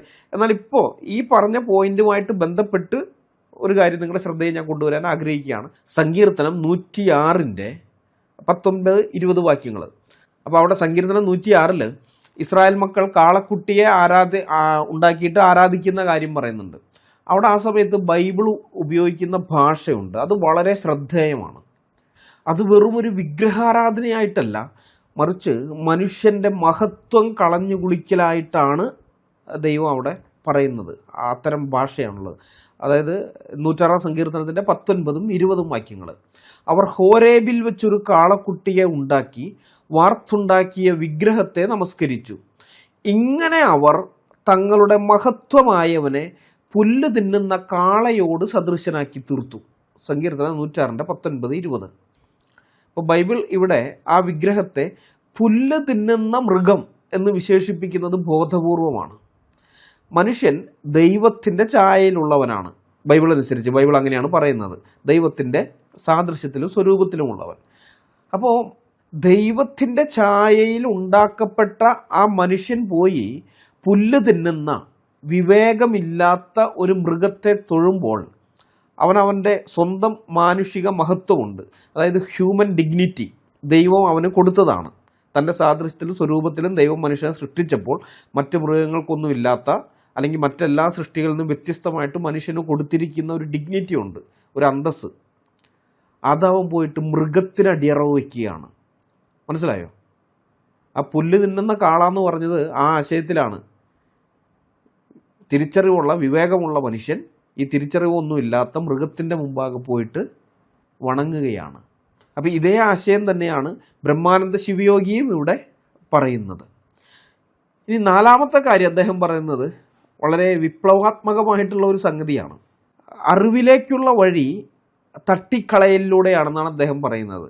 ഡിസ്ട്രക്ഷൻ ഫോർ കൺസ്ട്രക്ഷൻ, അതാണ് അദ്ദേഹം പറയുന്നത്. എന്തിനാണ് ബ്രഹ്മാനന്ദ ശിവയോഗി വിഗ്രഹാരാധനയെ ഇത്ര കടുപ്പത്തിൽ വിമർശിക്കുന്നത് എന്ന ചോദ്യത്തിനുള്ള ഉത്തരമാണ് അദ്ദേഹം പറയുന്നത്. അതായത് ഈ കുട്ടി ഇങ്ങനെ പാവയൊക്കെ ഉണ്ടാക്കി കളിക്കും, അതൊക്കെ ചെയ്യും. പക്ഷെ കുട്ടിക്ക് അക്ഷരം പഠിക്കാൻ സമയമാകുമ്പോൾ മാതാപിതാക്കൾ എന്ത് ചെയ്യും? ആ കളിപ്പാവകളെ തട്ടിക്കളയും, എന്നിട്ട് അവൻ്റെ കയ്യിലേക്ക് സ്ലേറ്റും പെൻസിലും കൊടുക്കും, അല്ലേ? അതല്ലേ ചെയ്യുന്നത്? കളിപ്പാവയിൽ തന്നെ മുഴുകിയിരുന്നാൽ കുട്ടിക്ക് അക്ഷരാഭ്യാസം കിട്ടില്ല. അതുപോലെ വിഗ്രഹങ്ങളിൽ മുഴുകിയിരുന്നാൽ മനുഷ്യന് യഥാർത്ഥ ജ്ഞാനം കിട്ടില്ല. അതുകൊണ്ട് ജ്ഞാനികൾ ചെയ്യേണ്ടത് എന്താണ്? ഈ ആത്മീയ കളിപ്പാവകളെ അഥവാ വിഗ്രഹങ്ങളെ തട്ടിക്കളയുക എന്നതാണ്. അത് ജനങ്ങളെ വേദനിപ്പിക്കാനല്ല, മറിച്ച് അവരെ അറിവിലേക്ക് നയിക്കാനാണ്. മനസ്സിലായോ? അതുകൊണ്ട് തന്നെയാണ് ഞങ്ങളും അതിനെതിരെ സംസാരിക്കുന്നത്. വിഗ്രഹാരാധനയ്ക്കെതിരെ ഞങ്ങൾ സംസാരിക്കുമ്പോൾ ഈ വിഗ്രഹാരാധികൾക്ക് വിഷമവും ഉണ്ടാക്കും, വേദനയൊക്കെ ഉണ്ടാക്കും, ശരിയാ, അതൊക്കെ ഉണ്ടാകും. പക്ഷെ നിങ്ങളെ വേദനിപ്പിക്കാനോ വിഷമിപ്പിക്കാനോ അല്ല, അതല്ല ഞങ്ങളുടെ ആത്യന്തിക ഉദ്ദേശം. ഇദ്ദേഹം ഈ പറഞ്ഞതുപോലെ തന്നെയാണ്. നിങ്ങൾ ഈ കുട്ടിക്കളി നിർത്ത്. ഈ കൊച്ചു പിള്ളേർ പാവയുണ്ടാക്കി കളിക്കുന്നത് പോലെ നിങ്ങൾ ഈ വിഗ്രഹത്തെ കൊണ്ട് നടക്കുന്ന ആ പരിപാടി നിർത്ത്. എന്നിട്ട് അടുത്ത ഘട്ടത്തിലേക്ക് പോവാ. നിങ്ങൾ വളർച്ചയുടെ ഘട്ടമുണ്ടല്ലോ, ആ കൊച്ചുങ്ങൾക്കൊരു സമയത്ത് അതെടുത്ത് കളിച്ചിട്ടുണ്ട്, അത് ശരി.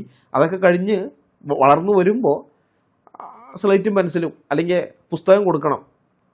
മനസ്സിലായ? എന്നിട്ട് അദ്ദേഹം പറയുന്നുണ്ട് വസിഷ്ഠാദിജ്ഞാനികൾ, അതായത് വസിഷ്ഠനെ പോലെയുള്ള ജ്ഞാനികളായ ഋഷിവര്യന്മാർ വിഗ്രഹാരാധനയെ നിന്ദിച്ചത് ഈ കാരണം കൊണ്ടാണ്. അതായത് ഈ ജനങ്ങളെ അവർ സ്നേഹിച്ചത് കൊണ്ടാണെന്നാണ് ബ്രഹ്മാനന്ദ ശിവയോഗി പറയുന്നത്. ഈ ജനങ്ങളെ വിഷമിപ്പിക്കാനല്ല, അവർക്ക് വിഷമം ഉണ്ടാകും, പക്ഷെ അവരെ യഥാർത്ഥമായിട്ട് സ്നേഹിച്ചത് കൊണ്ടാണ്. അവർക്ക് വിഷമം ഉണ്ടായാലും കുഴപ്പമില്ല എന്ന് വെച്ചിട്ട് അവരിങ്ങനെ പറഞ്ഞതെന്നാണ് അദ്ദേഹം പറയുന്നത്. ഒരു 5 വയസ്സുകാരൻ പാവക്കുട്ടിയെ കുളിപ്പിക്കുന്നതും ചോറ് കൊടുക്കുന്നതും കണ്ടാൽ നമ്മൾ ചിരിക്കും, നമുക്കത് കൗതുകമാണ്. പക്ഷെ 50 വയസ്സുള്ള ഒരാൾ കരിങ്കല്ലിനെ കുളിപ്പിക്കുന്നതും അതിന് ചോറ് കൊടുക്കുന്നതും കണ്ടാൽ നിങ്ങൾ ഭക്തിയോടെ കൈകൂപ്പുന്നു. പരിഹാസമാണ്, ബ്രഹ്മാനന്ദ ശിവയോഗിയുടെ പരിഹാസമാണിത്. വേദനിപ്പിക്കാനല്ല, തിരിച്ചറിവുണ്ടാകാൻ വേണ്ടിയിട്ടാണ്. അതുകൊണ്ടാണ് ഞാൻ ആവർത്തിക്കുന്നത്. അത് മനസ്സിലായോ? ബ്രഹ്മാനന്ദ ശിവയോഗി ചോദിക്കുന്നത് ഇതാണ്: കുട്ടികളുടെ കളി നിഷ്കളങ്കമാണ്, പക്ഷെ മുതിർന്നവരുടെ ഈ കളി ഇത് വെറും മണ്ടത്തരമല്ലേ? കുട്ടി സ്കൂളിൽ പോകണമെങ്കിൽ കളിപ്പാട്ടം ഉപേക്ഷിക്കണം. അതുപോലെ മനുഷ്യൻ സത്യം അറിയണമെങ്കിൽ, സത്യദൈവത്തെ അറിയണമെങ്കിൽ ഈ കളിപ്പാട്ടങ്ങളെ ഉപേക്ഷിച്ചേ മതിയാകൂ, വിഗ്രഹങ്ങളെ ഉപേക്ഷിച്ചേ മതിയാകൂ. അതാണ് യഥാർത്ഥ ആത്മീയത. ബ്രഹ്മാനന്ദ ശിവയോഗികളുടെ ഈ വാദത്തിന് എന്ത് മറുപടിയാണ് വിഗ്രഹാരാധികൾക്ക് പറയാനുള്ളതെന്നറിയാൻ എനിക്ക് ആഗ്രഹമുണ്ട്. അദ്ദേഹം ഈ പറഞ്ഞ കാര്യങ്ങളൊക്കെ വളരെ കറക്റ്റാണ്. ഒരു വിധത്തിൽ ഒരാൾക്കും, ചിന്താശേഷിയുള്ള ഒരാൾക്കും തട്ടിക്കളയാൻ പറ്റാത്ത അത്ര കൃത്യമായ പോയിന്റുകളാണ് അദ്ദേഹം വയ്ക്കുന്നത്.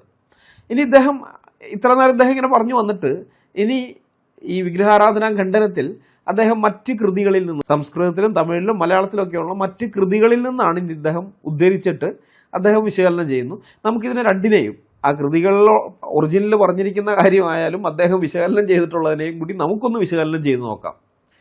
ഒന്നാമത് അദ്ദേഹം പറയുന്നത്, കാലം യജ്ഞ തപോധന തീർത്ഥദേവാർച്ചന ഭ്രമൈ ചിരമാധീശതോ ഭേദാഹ ക്ഷഭയന്തി മൃഗ ഇവ.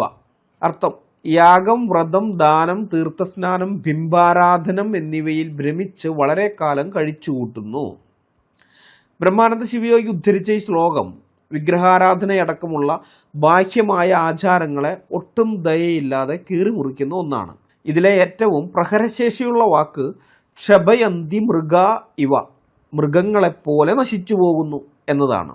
അപ്പം അദ്ദേഹം പറയുന്നതിൽ ഒന്നാമത്തെ കാര്യം മനുഷ്യനെ മൃഗമാക്കുന്ന ആചാരങ്ങൾ എന്നുള്ളതാണ്. നാം നേരത്തെ ചിന്തിച്ചതുപോലെ മൃഗങ്ങൾക്ക് വിവേകബുദ്ധിയില്ല, വിവേചനശേഷിയില്ല, അവ ചിന്തിക്കാറില്ല. ശീലങ്ങൾ ആവർത്തിക്കുക മാത്രമേ ചെയ്യുന്നുള്ളൂ. വേറൊരു മൃഗം ചെയ്യുന്നത് കണ്ടാൽ ഇതും അതുപോലെ തന്നെ അനുകരിച്ചെന്ന് വരും. അല്ലെങ്കിൽ നമ്മൾ പഠിപ്പിക്കുന്ന കാര്യം ആ പഠിപ്പിക്കുന്നത് പോലെ ചെയ്യും, പിന്നെ അത് അനുകരിച്ചോളും. എന്നാൽ മനുഷ്യന് ദൈവം നൽകിയ ഏറ്റവും വലിയ സിദ്ധി എന്ന് പറയുന്നത് ചിന്താശക്തിയാണ്. അതുണ്ട്, മൃഗങ്ങളിൽ നിന്ന് വ്യത്യസ്തമായിട്ട് ചിന്താശേഷിയുണ്ട്.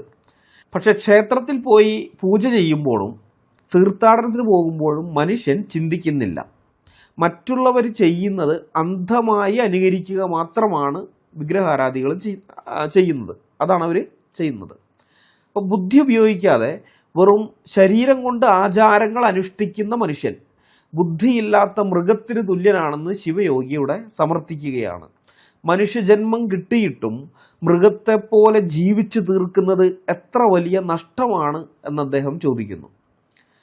രണ്ടാമത്തേത്, ഭ്രമത്തിൽ ജീവിക്കുന്നവർ. ഈ ശ്ലോകത്തിൽ ഭ്രമം എന്ന് പറയുന്നത്, ഭ്രമം എന്ന് പറഞ്ഞാൽ ഈ ഡെല്യൂഷൻ, അത് ശ്രദ്ധേയമാണ് ആ പദം ഉപയോഗിച്ചിരിക്കുന്നത്.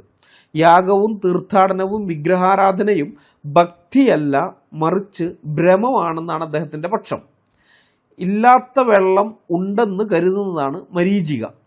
അതുപോലെ ഇല്ലാത്ത ഫലം ഉണ്ടെന്ന് കരുതിയാണ് ജനങ്ങൾ ഈ കർമ്മമൊക്കെ ചെയ്യുന്നത്.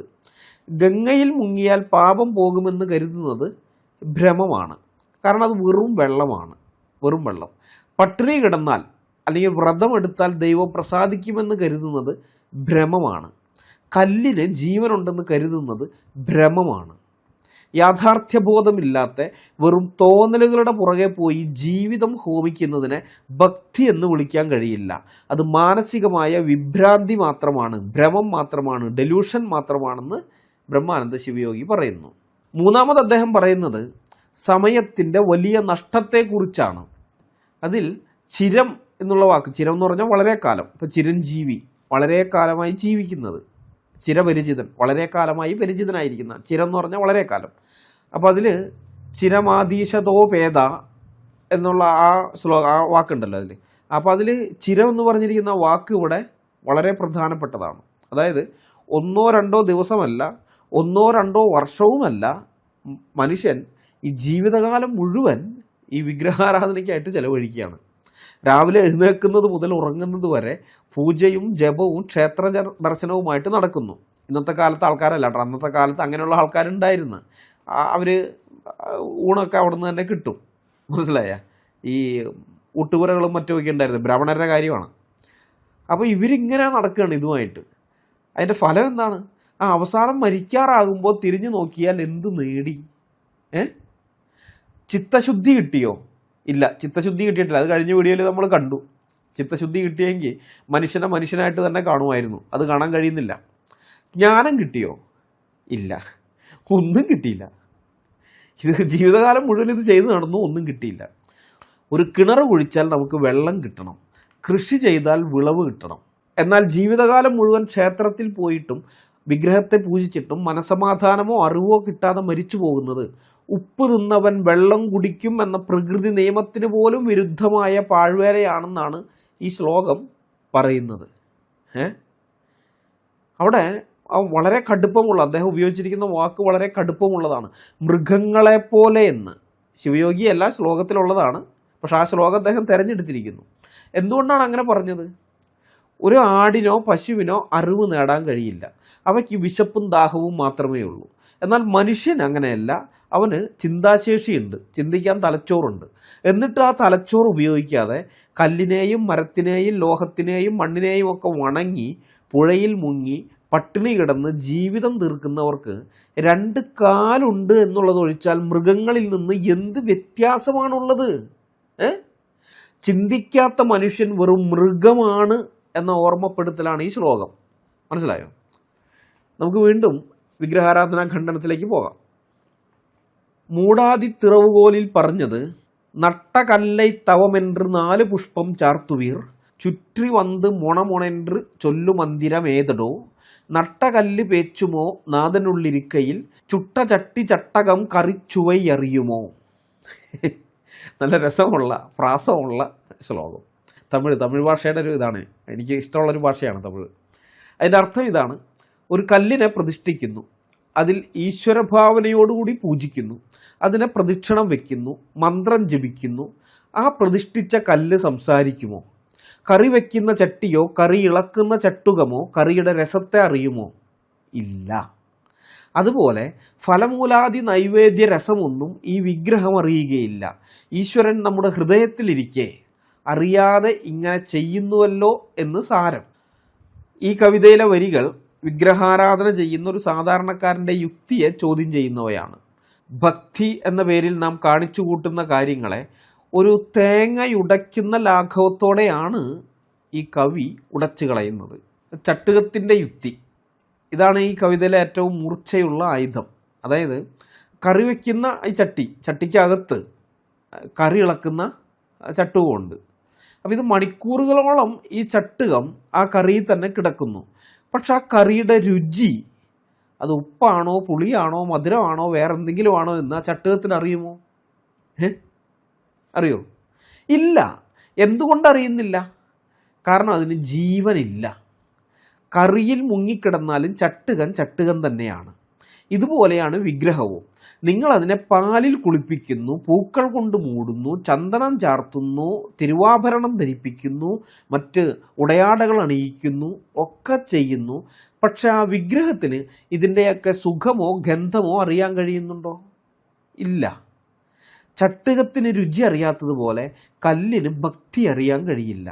ജീവനില്ലാത്ത വസ്തുവിൻ്റെ മുമ്പിൽ വികാരങ്ങൾ പ്രകടിപ്പിക്കുന്നത് പാഴ്വേലയാണെന്ന് ഇതിലും ലളിതമായിട്ട് എങ്ങനെയാണ് മനുഷ്യനോട് പറഞ്ഞു കൊടുക്കാൻ നമുക്ക് സാധിക്കുക?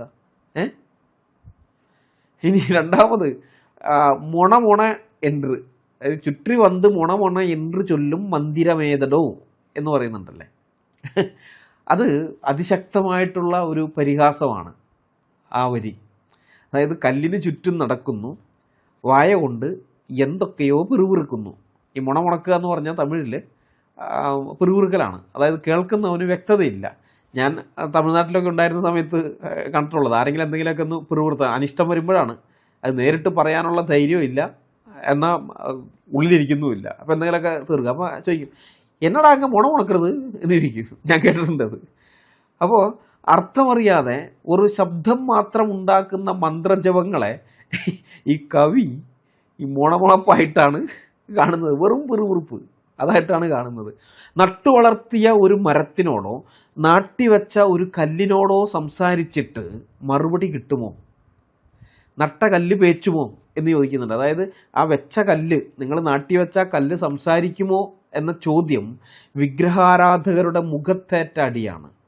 മറുപടി തരുന്നത് പോയിട്ട് ഇവൻ ഈ മുണമുഴക്കുന്നത് എന്താണെന്ന് കേൾക്കാൻ പോലും കഴിയാത്ത ഒന്നിനോട് ജീവിതകാലം മുഴുവൻ പരാതി പറയുന്നതിനെ, അല്ലെങ്കിൽ ആവലാതികൾ പറയുന്നതിനെ ഭ്രാന്തെന്നല്ലാതെ എന്താണ് വിളിക്കുക? മൂന്നാമത്തത് മേൽവിലാസം തെറ്റിയ കത്തുകൾ എന്ന് നമ്മൾ പറയാറില്ലേ, അതുപോലത്തെ ഒരു സംഗതിയാണ് അഡ്രസ്സ് തെറ്റിപ്പോയി എന്ന് പറഞ്ഞത്. അതായത് നാഥനുള്ളിരിക്കയിൽ, ഇവിടെ നാഥൻ എന്ന് പറയുന്നത് ദൈവത്തെയാണ്. അപ്പോൾ ദൈവം ഉള്ളിലിരിക്കുമ്പോൾ, ആ വരി ഇതിലെ സൂപ്പറായൊരു ക്ലൈമാക്സ് ആണ്. ഒരാൾ തൻ്റെ പോക്കറ്റിൽ കോടികളുടെ ചെക്ക് വെച്ചിട്ട് റോഡിലിരുന്ന് ഒരു നേരത്തെ ഭക്ഷണത്തിന് വേണ്ടി ഭിക്ഷ തെണ്ടുന്നത് പോലെയാണിത്. ജീവനുള്ള, ചൈതന്യമുള്ള, ചിന്തിക്കുന്ന ദൈവത്തിൻ്റെ അംശം, അതായത് ആത്മാവ്, അത് സ്വന്തം ശരീരത്തിനുള്ളിൽ ഇരിക്കുമ്പോഴാണ് മനുഷ്യൻ അത് കാണാതെ പുറത്തെ കല്ലിൽ ദൈവത്തെ തിരയുന്നത്. സ്വന്തം ഉള്ളിലെ ദൈവത്തെ തിരിച്ചറിയാൻ കഴിയാത്തവന് പുറത്തെ കല്ലിൽ എങ്ങനെ ദൈവത്തെ കാണാൻ കഴിയും? അപ്പോൾ യഥാർത്ഥ ദൈവം ഉള്ളിലിരുന്ന് ചിരിക്കുകയായിരിക്കും പുറത്തെ കല്ലിനെ വലം വയ്ക്കുന്ന മനുഷ്യൻ്റെ മണ്ടത്തരം കണ്ടിട്ട്. ഇതാണ് കവി പറയുന്നത്. ഇത് പ്രത്യേകം ശ്രദ്ധിക്കണം. ഇപ്പോൾ ഒരു ക്രൈസ്തവ വിശ്വാസപ്രകാരം മനുഷ്യൻ്റെ ആത്മാവ് ദൈവമാണെന്നൊന്നും ഞങ്ങൾക്ക് അങ്ങനെയുള്ള ഇതൊന്നുമില്ല, അങ്ങനെയുള്ള വിശ്വാസമൊന്നുമില്ല. രക്ഷിക്കപ്പെടുമ്പോൾ ദൈവത്തിൻ്റെ ആത്മാവ് ഉള്ളിൽ വരും, പരിശുദ്ധാത്മാവ് ഉള്ളിൽ വസിക്കും, അത് വേറെ കാര്യം. അല്ലാത്ത സമയത്ത് മനുഷ്യൻ്റെ ആത്മാവ് മനുഷ്യാത്മാവ് തന്നെയാണ്, അത് ദൈവമൊന്നും അല്ല. അത് പറയട്ടെ, കാരണം ഇതിപ്പോൾ ഈ കവിയുടെ ആശയമാണ് ഞാനിപ്പോൾ പറഞ്ഞത്. അല്ലാതെ ബൈബിളിൻ്റെ വിശ്വാസത്തിൻ്റെ അടിസ്ഥാനത്തിലല്ല കേട്ടോ. അപ്പോൾ കവി ഇവിടെ ചോദിക്കുന്നത് വളരെ ലളിതമായൊരു കാര്യമാണ്. സാമ്പാറിൽ കിടക്കുന്ന ചട്ടുകത്തിന് സാമ്പാറിൻ്റെ രുചി അറിയില്ല, പിന്നെ എന്തിനാണ് നിങ്ങൾ ആ ചട്ടുകത്തെ കൊണ്ടുപോയി പാലിലും നെയ്യിലും മുക്കുന്നത്? ഈ ചട്ടുകം എന്നൂടെ പറയുന്നത് വിഗ്രഹത്തെയാണ് കേട്ടോ, അതുകൊണ്ടാണ് ചോദിക്കുന്നത്. അത് കുടിക്കുന്നത് അഴുക്ക് നിങ്ങൾ ഈ ഒഴുക്കുന്ന പാല്, അതിൻ്റെ മുകളിൽ കൂടെ ഒഴുക്കുന്ന പാലുണ്ടല്ലോ, അത് കുടിക്കുന്നത് അഴുക്ക് ചാലിലെ എലികളോ പാറ്റകളോ ഒക്കെ ആയിരിക്കും, അല്ലാതെ വിഗ്രഹമല്ല. വിഗ്രഹത്തിന് അത് കുടിക്കാൻ പറ്റില്ല. അപ്പം ജീവനില്ലാത്ത കല്ലിനോട് മൊണ എന്ന് മന്ത്രം ചൊല്ലി നടക്കുന്ന സമയം കൊണ്ട് സ്വന്തം ഉള്ളിലിരിക്കുന്ന ജീവനെ ഒന്ന് ശ്രദ്ധിച്ചിരുന്നെങ്കിൽ നിങ്ങൾക്ക് എന്നേ ദൈവത്തെ കാണാമായിരുന്നു. കല്ലിനെ ദൈവമാക്കുന്നവർ സ്വന്തം ഉള്ളിലെ ദൈവത്തെ കൊല്ലുകയാണ് ചെയ്യുന്നത്. ഇതാണ് കവി പറയുന്നത്. ഇതുവരേക്കും നമ്മൾ ഈ വിഗ്രഹാരാധനാ ഖണ്ഡനം എന്ന പുസ്തകത്തിൻ്റെ 7 വരെ, ഇന്നത്തെ വീഡിയോയിൽ 2.5 മുതൽ 7 വരെയുള്ളത്, അല്ലെങ്കിൽ 2 വീഡിയോയിലുമായിട്ട് നമ്മൾ 1 മുതൽ 7 വരെയുള്ള പേജുകളാണ് വായിച്ച് വിശകലനം ചെയ്തത്. മൊത്തം 66 പേജുകളാണ് ആ പുസ്തകത്തിനുള്ളത്. മുഴുവനും വായിച്ച് വിശകലനം ചെയ്യണമെന്ന് എനിക്ക് ആഗ്രഹമുണ്ട്, പക്ഷേ വേറെ വർക്കുകൾ പലതും ഉള്ളതുകൊണ്ട് ഇനി ഞാൻ തുടർച്ചയായ പേജുകൾ വിശകലനം ചെയ്യുന്നില്ല. എന്നാൽ ഇടയിൽ നിന്നുള്ള 2-3 ഭാഗങ്ങൾ കൂടി എടുത്ത് വിശകലനം ചെയ്ത് ഞാൻ ഈ വീഡിയോ അവസാനിപ്പിക്കുകയാണ്. ഈ വിഗ്രഹാരാധികളായ ആളുകൾ എപ്പോഴും ന്യായം, വിഗ്രഹാരാധനയ്ക്ക് പറയുന്ന കുറേ ന്യായീകരണങ്ങളുണ്ട്, അവരുടെ ന്യായങ്ങൾ. അത്തരം ന്യായങ്ങൾ അദ്ദേഹം എടുത്തിട്ട് അതിനെ ഉടയ്ക്കുന്നുണ്ട്. അതാണ് ഇനി നമ്മൾ നോക്കാൻ പോകുന്നത്. കുട്ടികൾക്ക് ചെറിയ കുപ്പായം അല്ലെങ്കിൽ കഞ്ചുകം വേണം, വലിയ കുപ്പായം പറ്റുകയില്ല. അപ്രകാരം അല്പബുദ്ധികൾക്ക് വിഗ്രഹാരാധന വേണം, ബ്രഹ്മധ്യാനത്തിന് കഴിയുകയില്ല എന്ന് ചിലർ വാദിക്കുന്നു. ഇത് കുട്ടികൾക്ക് കാണാൻ ഒരു ചെറിയ സൂര്യൻ വേണം, വലിയ സൂര്യൻ്റെ വെളിച്ചം നോക്കിയാൽ കാണുകയില്ല എന്ന് പറയുന്നത് പോലെ അസംബന്ധമാകുന്നു. വിഗ്രഹാരാധനാ ഖണ്ഡനം പേജ് 28. ബ്രഹ്മാനന്ദ ശിവയോഗിയുടെ വരികൾ വിഗ്രഹാരാധനയെ ന്യായീകരിക്കാൻ ഉപയോഗിക്കുന്ന പടിപടിയായുള്ള വളർച്ച എന്ന വാദത്തെ പൊളിച്ചെടുക്കുന്നതാണ്. അതായത് സാധാരണക്കാർക്ക് അല്ലെങ്കിൽ അല്പബുദ്ധികൾക്ക് ദൈവം എന്ന വലിയ സത്യത്തെ ഉൾക്കൊള്ളാൻ കഴിയില്ല, അതുകൊണ്ട് അവർക്ക് വിഗ്രഹം വേണം എന്നാണ് ഇവർ ഈ പറയുന്നതിൻ്റെ ആശയം. മനസ്സിലായ? ഒറ്റടിക്കുക വലിയ ദൈവത്തെ ഉൾക്കൊള്ളാനോ മനസ്സിലാക്കാനോ സാധിക്കില്ല, അതുകൊണ്ട് ആദ്യം വിഗ്രഹത്തിൽ ദൈവത്തെ കാണുന്നു, പിന്നെ കാലം കുറേ കഴിയുമ്പോഴേക്കും ദൈവത്തെക്കുറിച്ച് യഥാർത്ഥമായിട്ടുള്ള ജ്ഞാനം, പരബ്രഹ്മത്തെക്കുറിച്ചുള്ള അറിവൊക്കെ കിട്ടും എന്നാണ് വാദം. അപ്പോൾ ആ വാദത്തിലെ അസംബന്ധത്തെ അദ്ദേഹം സൂര്യൻ്റെ ഉദാഹരണത്തിലൂടെയാണ് തുറന്നു കാണിക്കുന്നത്. കുപ്പായം ശരീരത്തിനാണ്, കാഴ്ചയ്ക്കല്ല. അതായത് ശിവയോഗിയുടെ എതിരാളികളുടെ ഉപമ തെറ്റാണെന്ന് സ്ഥാപിക്കുകയാണ്. കുട്ടിക്ക് ചെറിയ കുപ്പായം വേണമെന്നത് ശരിയാണ്, കാരണം കുപ്പായം എന്നുള്ളത് ശരീരത്തിൻ്റെ അളവനുസരിച്ച് ഇടേണ്ടതാണ്. എന്നാൽ ദൈവം അല്ലെങ്കിൽ സത്യം എന്നത് ഇടാനുള്ള കുപ്പായമല്ല, മറിച്ച് അനുഭവിച്ചറിയാനുള്ള ഒന്നാണ്. മനസ്സിലായോ? ഒരു ചെറിയ കുട്ടി ആകാശത്തേക്ക് നോക്കിയാലും ഒരു വയസ്സൻ ആകാശത്തേക്ക് നോക്കിയാലും കാണുന്നത് ഒരേ സൂര്യനെ തന്നെയാണ്. കുട്ടിയുടെ കണ്ണ് ചെറുതാണ്, ശരീരവും ചെറുതാണ്, അതുകൊണ്ട് അവന് കാണാൻ ഒരു ചെറിയ സൂര്യനെ ഉണ്ടാക്കി കൊടുക്കണം എന്ന് പറയുന്നത് എത്ര വലിയ വിഡ്ഢിത്തമാണ്. കാഴ്ചയ്ക്ക് വലിപ്പച്ചെറുപ്പമില്ല, സൂര്യൻ ഒന്നേയുള്ളൂ. അത് കാണാൻ വ്യാജമായ ഒരു ഡ്യൂപ്ലിക്കേറ്റ് സൂര്യനെ ഉണ്ടാക്കുന്നത് വഴി യഥാർത്ഥ സൂര്യനെ കാണാനുള്ള അവസരം നിങ്ങൾ ആ കുട്ടിക്ക് നിഷേധിക്കുകയാണ് ചെയ്യുന്നത്. അതുപോലെ ദൈവം ഒന്നേയുള്ളൂ, ആ ദൈവത്തെ അനുഭവിക്കാൻ വിഗ്രഹം വേണം എന്ന് പറയുന്നത് വഴി യഥാർത്ഥ ദൈവത്തെ അവർക്ക് നിഷേധിക്കുകയാണ് നിങ്ങൾ ചെയ്യുന്നതെന്ന് ബ്രഹ്മാനന്ദ ശിവയോഗികൾ ചൂണ്ടിക്കാണിക്കുന്നു. രണ്ടാമത്തെ പോയിന്റ് അദ്ദേഹം പറയുന്നത് അല്പബുദ്ധികളെ സ്ഥിരമായി മണ്ടന്മാരാക്കുന്ന തന്ത്രത്തെക്കുറിച്ചാണ്. അതായത് സാധാരണക്കാർക്ക് ബുദ്ധിയില്ല, അതുകൊണ്ട് വിഗ്രഹം മതി എന്ന വാദത്തിലെ അപകടം ബ്രഹ്മാനന്ദ ശിവയോഗി തുറന്നു കാട്ടുകയാണ്. കുട്ടികൾക്ക് ചെറിയ കുപ്പായം കൊടുക്കുന്നത് അവർ വലുതാകുമ്പോൾ വലിയ കുപ്പായം ഇടും എന്ന പ്രതീക്ഷയിലാണ്. എന്നാൽ വിഗ്രഹാരാധനയുടെ കാര്യത്തിൽ ഈ വളർച്ച സംഭവിക്കുന്നുണ്ടോ? ഉണ്ടോ? 80 വയസ്സായിട്ടും ഇതേ മനുഷ്യൻ ഈ ചെറിയ കളിപ്പാട്ടം, അതായത് വിഗ്രഹം, അത് തന്നെ വെച്ച് പൂജിക്കുകയല്ലേ ചെയ്യുന്നത്? അല്ലേ? നീ അല്പബുദ്ധിയാണ്, അതുകൊണ്ട് നിനക്ക് സത്യം അറിയാൻ അവകാശമില്ല, നീ ഈ കല്ലിനെ തൊഴുത് നടന്നാൽ മതി എന്ന് പറഞ്ഞ് പുരോഹിതവർഗം സാധാരണക്കാരെ പറ്റിക്കുകയാണ്. അക്ഷരം പഠിപ്പിക്കുന്നതിന് പകരം ജീവിതകാലം മുഴുവൻ കളിപ്പാട്ടം മാത്രം കൊടുത്ത് നീ കുട്ടിയായി തന്നെ ഇരുന്നോ എന്ന് പറയുന്ന ക്രൂരതയാണിത്. മനസ്സിലായോ? അതാണ് അദ്ദേഹം പറയുന്നത്. മൂന്നാമത് അദ്ദേഹം പറയുന്ന പോയിന്റ് ഈ അനന്തതയെ അളക്കുന്ന സ്കെയില് എന്നുള്ള ആശയത്തിലാണ് അദ്ദേഹം പിന്നെ സംസാരിക്കുന്നത്. അതായത് ദൈവം അനന്തമാണെന്ന് പറയുകയും അതിനെ ഒരു ചെറിയ കല്ലിലേക്ക് ഒതുക്കുകയും ചെയ്യുന്നതിലെ വൈരുദ്ധ്യമാണ് ചൂണ്ടിക്കാണിക്കുന്നത്. സൂര്യൻ്റെ വെളിച്ചം കാണാൻ ആഗ്രഹിക്കുന്നവരോട് സൂര്യൻ വളരെ വലുതാണ്, നിൻ്റെ കണ്ണിനത് താങ്ങില്ല, അതുകൊണ്ട് ഈ മെഴുകുതിരിയെ നോക്കി അത് സൂര്യനാണെന്ന് സങ്കല്പിച്ചോ എന്ന് പറഞ്ഞാൽ എങ്ങനെ ഇരിക്കും? മെഴുകുതിരി ഒരിക്കലും സൂര്യനാകില്ല. മെഴുകുതിരിയെ നോക്കിയിരിക്കുന്നവൻ ഒരിക്കലും സൂര്യപ്രകാശം അറിയില്ല. അതുപോലെ വിഗ്രഹത്തെ നോക്കിയിരിക്കുന്നവൻ ഒരിക്കലും യഥാർത്ഥ ദൈവത്തെ അറിയില്ല. കാണാനുള്ള കണ്ണിന് കുഴപ്പമുണ്ടെങ്കിൽ അത് ചികിത്സിക്കണം, അതാ വേണ്ടത്. അല്ലാതെ കാണേണ്ട കാഴ്ചയെ മാറ്റിവെക്കുകയല്ല ചെയ്യേണ്ടത്. മനസ്സിലായോ? ഇവിടെ ഈ കാണാനുള്ള കണ്ണിൻ്റെ കുഴപ്പമെന്ന് പറയുന്നത് അറിവില്ല, അതാണ് പ്രശ്നം. അപ്പോൾ അറിവില്ലെങ്കിൽ അവൻ അറിവ് കൊടുക്കണം. അവൻ്റെ മനസ്സിലെ ചിന്ത വിഗ്രഹമാണ് ദൈവം, കല്ലാണ് ദൈവം, മരമാണ് ദൈവം എന്നൊക്കെ അവൻ ചിന്തിക്കുന്നത്, മലയാണ് ദൈവം അല്ലെങ്കിൽ കടലാണ് ദൈവം എന്നൊക്കെ അവൻ ചിന്തിക്കുന്നവൻ്റെ അറിവില്ലായ്മയാണ്. അപ്പോൾ ആ അറിവില്ലായ്മ മാറ്റിക്കൊടുക്കുകയാണ് വേണ്ടത്. അല്ലാതെ ഈ പറയുന്ന ന്യായമല്ല. തൽക്കാലം അതൊക്കെ കണ്ടിരുന്നോട്ടെ, പിന്നീട് അവന് പ്രായമാകുമ്പോൾ വലുത് തിരിച്ചറിവുണ്ടാകുമ്പോൾ അവൻ ദൈവത്തെ വരുന്നു പറയുന്നത് മണ്ടത്തരമാണ്. അതാണ് അദ്ദേഹം പറയുന്നത്. നമുക്കിനി ബാക്കി ഭാഗം നോക്കാം. നമ്മുടെ പിതാവിൻ്റെയോ ഗുരുവിൻ്റെയോ മറ്റോ ചായ എടുത്തു വെച്ച് അവരുടെ അഭാവത്തിൽ അവരെ കണ്ട് സന്തോഷിക്കുന്നു, വന്ദിക്കുന്നു. അപ്രകാരം ക്ഷേത്രത്തിൽ ദൈവത്തിൻ്റെ പ്രതിമ വെച്ച് പൂജിച്ച് സന്തോഷിക്കുന്നതാകുന്നു. അങ്ങനെ ചെയ്തിട്ടില്ലെങ്കിൽ സ്വൽപ്പബുദ്ധികൾക്ക് ദൈവമുണ്ടെന്ന് മനസ്സിലാകുന്നത് എങ്ങനെയാണ് എന്ന് കർമ്മഠന്മാർ വാദിക്കുന്നു. ഇതും അബദ്ധം തന്നെ. പിതാവിനെയും ഗുരുവിനെയും മറ്റും കണ്ടുകൊണ്ടാകുന്നു ഫോട്ടോ എടുക്കുന്നത്. ആ ഛായയിൽ അവരുടെ ആകൃതി വടിവും ഉണ്ട്. ദൈവത്തിന് ആകൃതിയില്ല. പിന്നെങ്ങനെ ഛായ എടുത്തു? ആരെടുത്തു?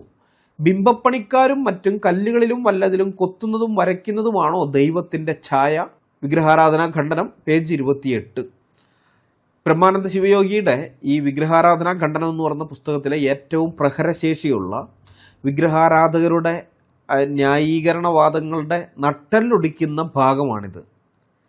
ദൈവത്തിൻ്റെ ഫോട്ടോ എന്ന ന്യായീകരണത്തെ ഇതിൽ രൂക്ഷമായി പൊളിച്ചെടുക്കാൻ സാധിക്കില്ല. ദൈവത്തിൻ്റെ ഫോട്ടോ എന്നുള്ളതല്ല, നമ്മുടെ വീട്ടിലെ മാതാപിതാക്കളുടെയോ മറ്റുള്ളവരുടെയൊക്കെ ഫോട്ടോ വെച്ചിട്ട് ഈ വിഗ്രഹാരാധനയെ ന്യായീകരിക്കുന്നതിനെ ഇതിലും ഭംഗിയായിട്ട് ഇതിൽ രൂക്ഷമായിട്ട് പൊളിച്ചെടുക്കാൻ പറ്റില്ല.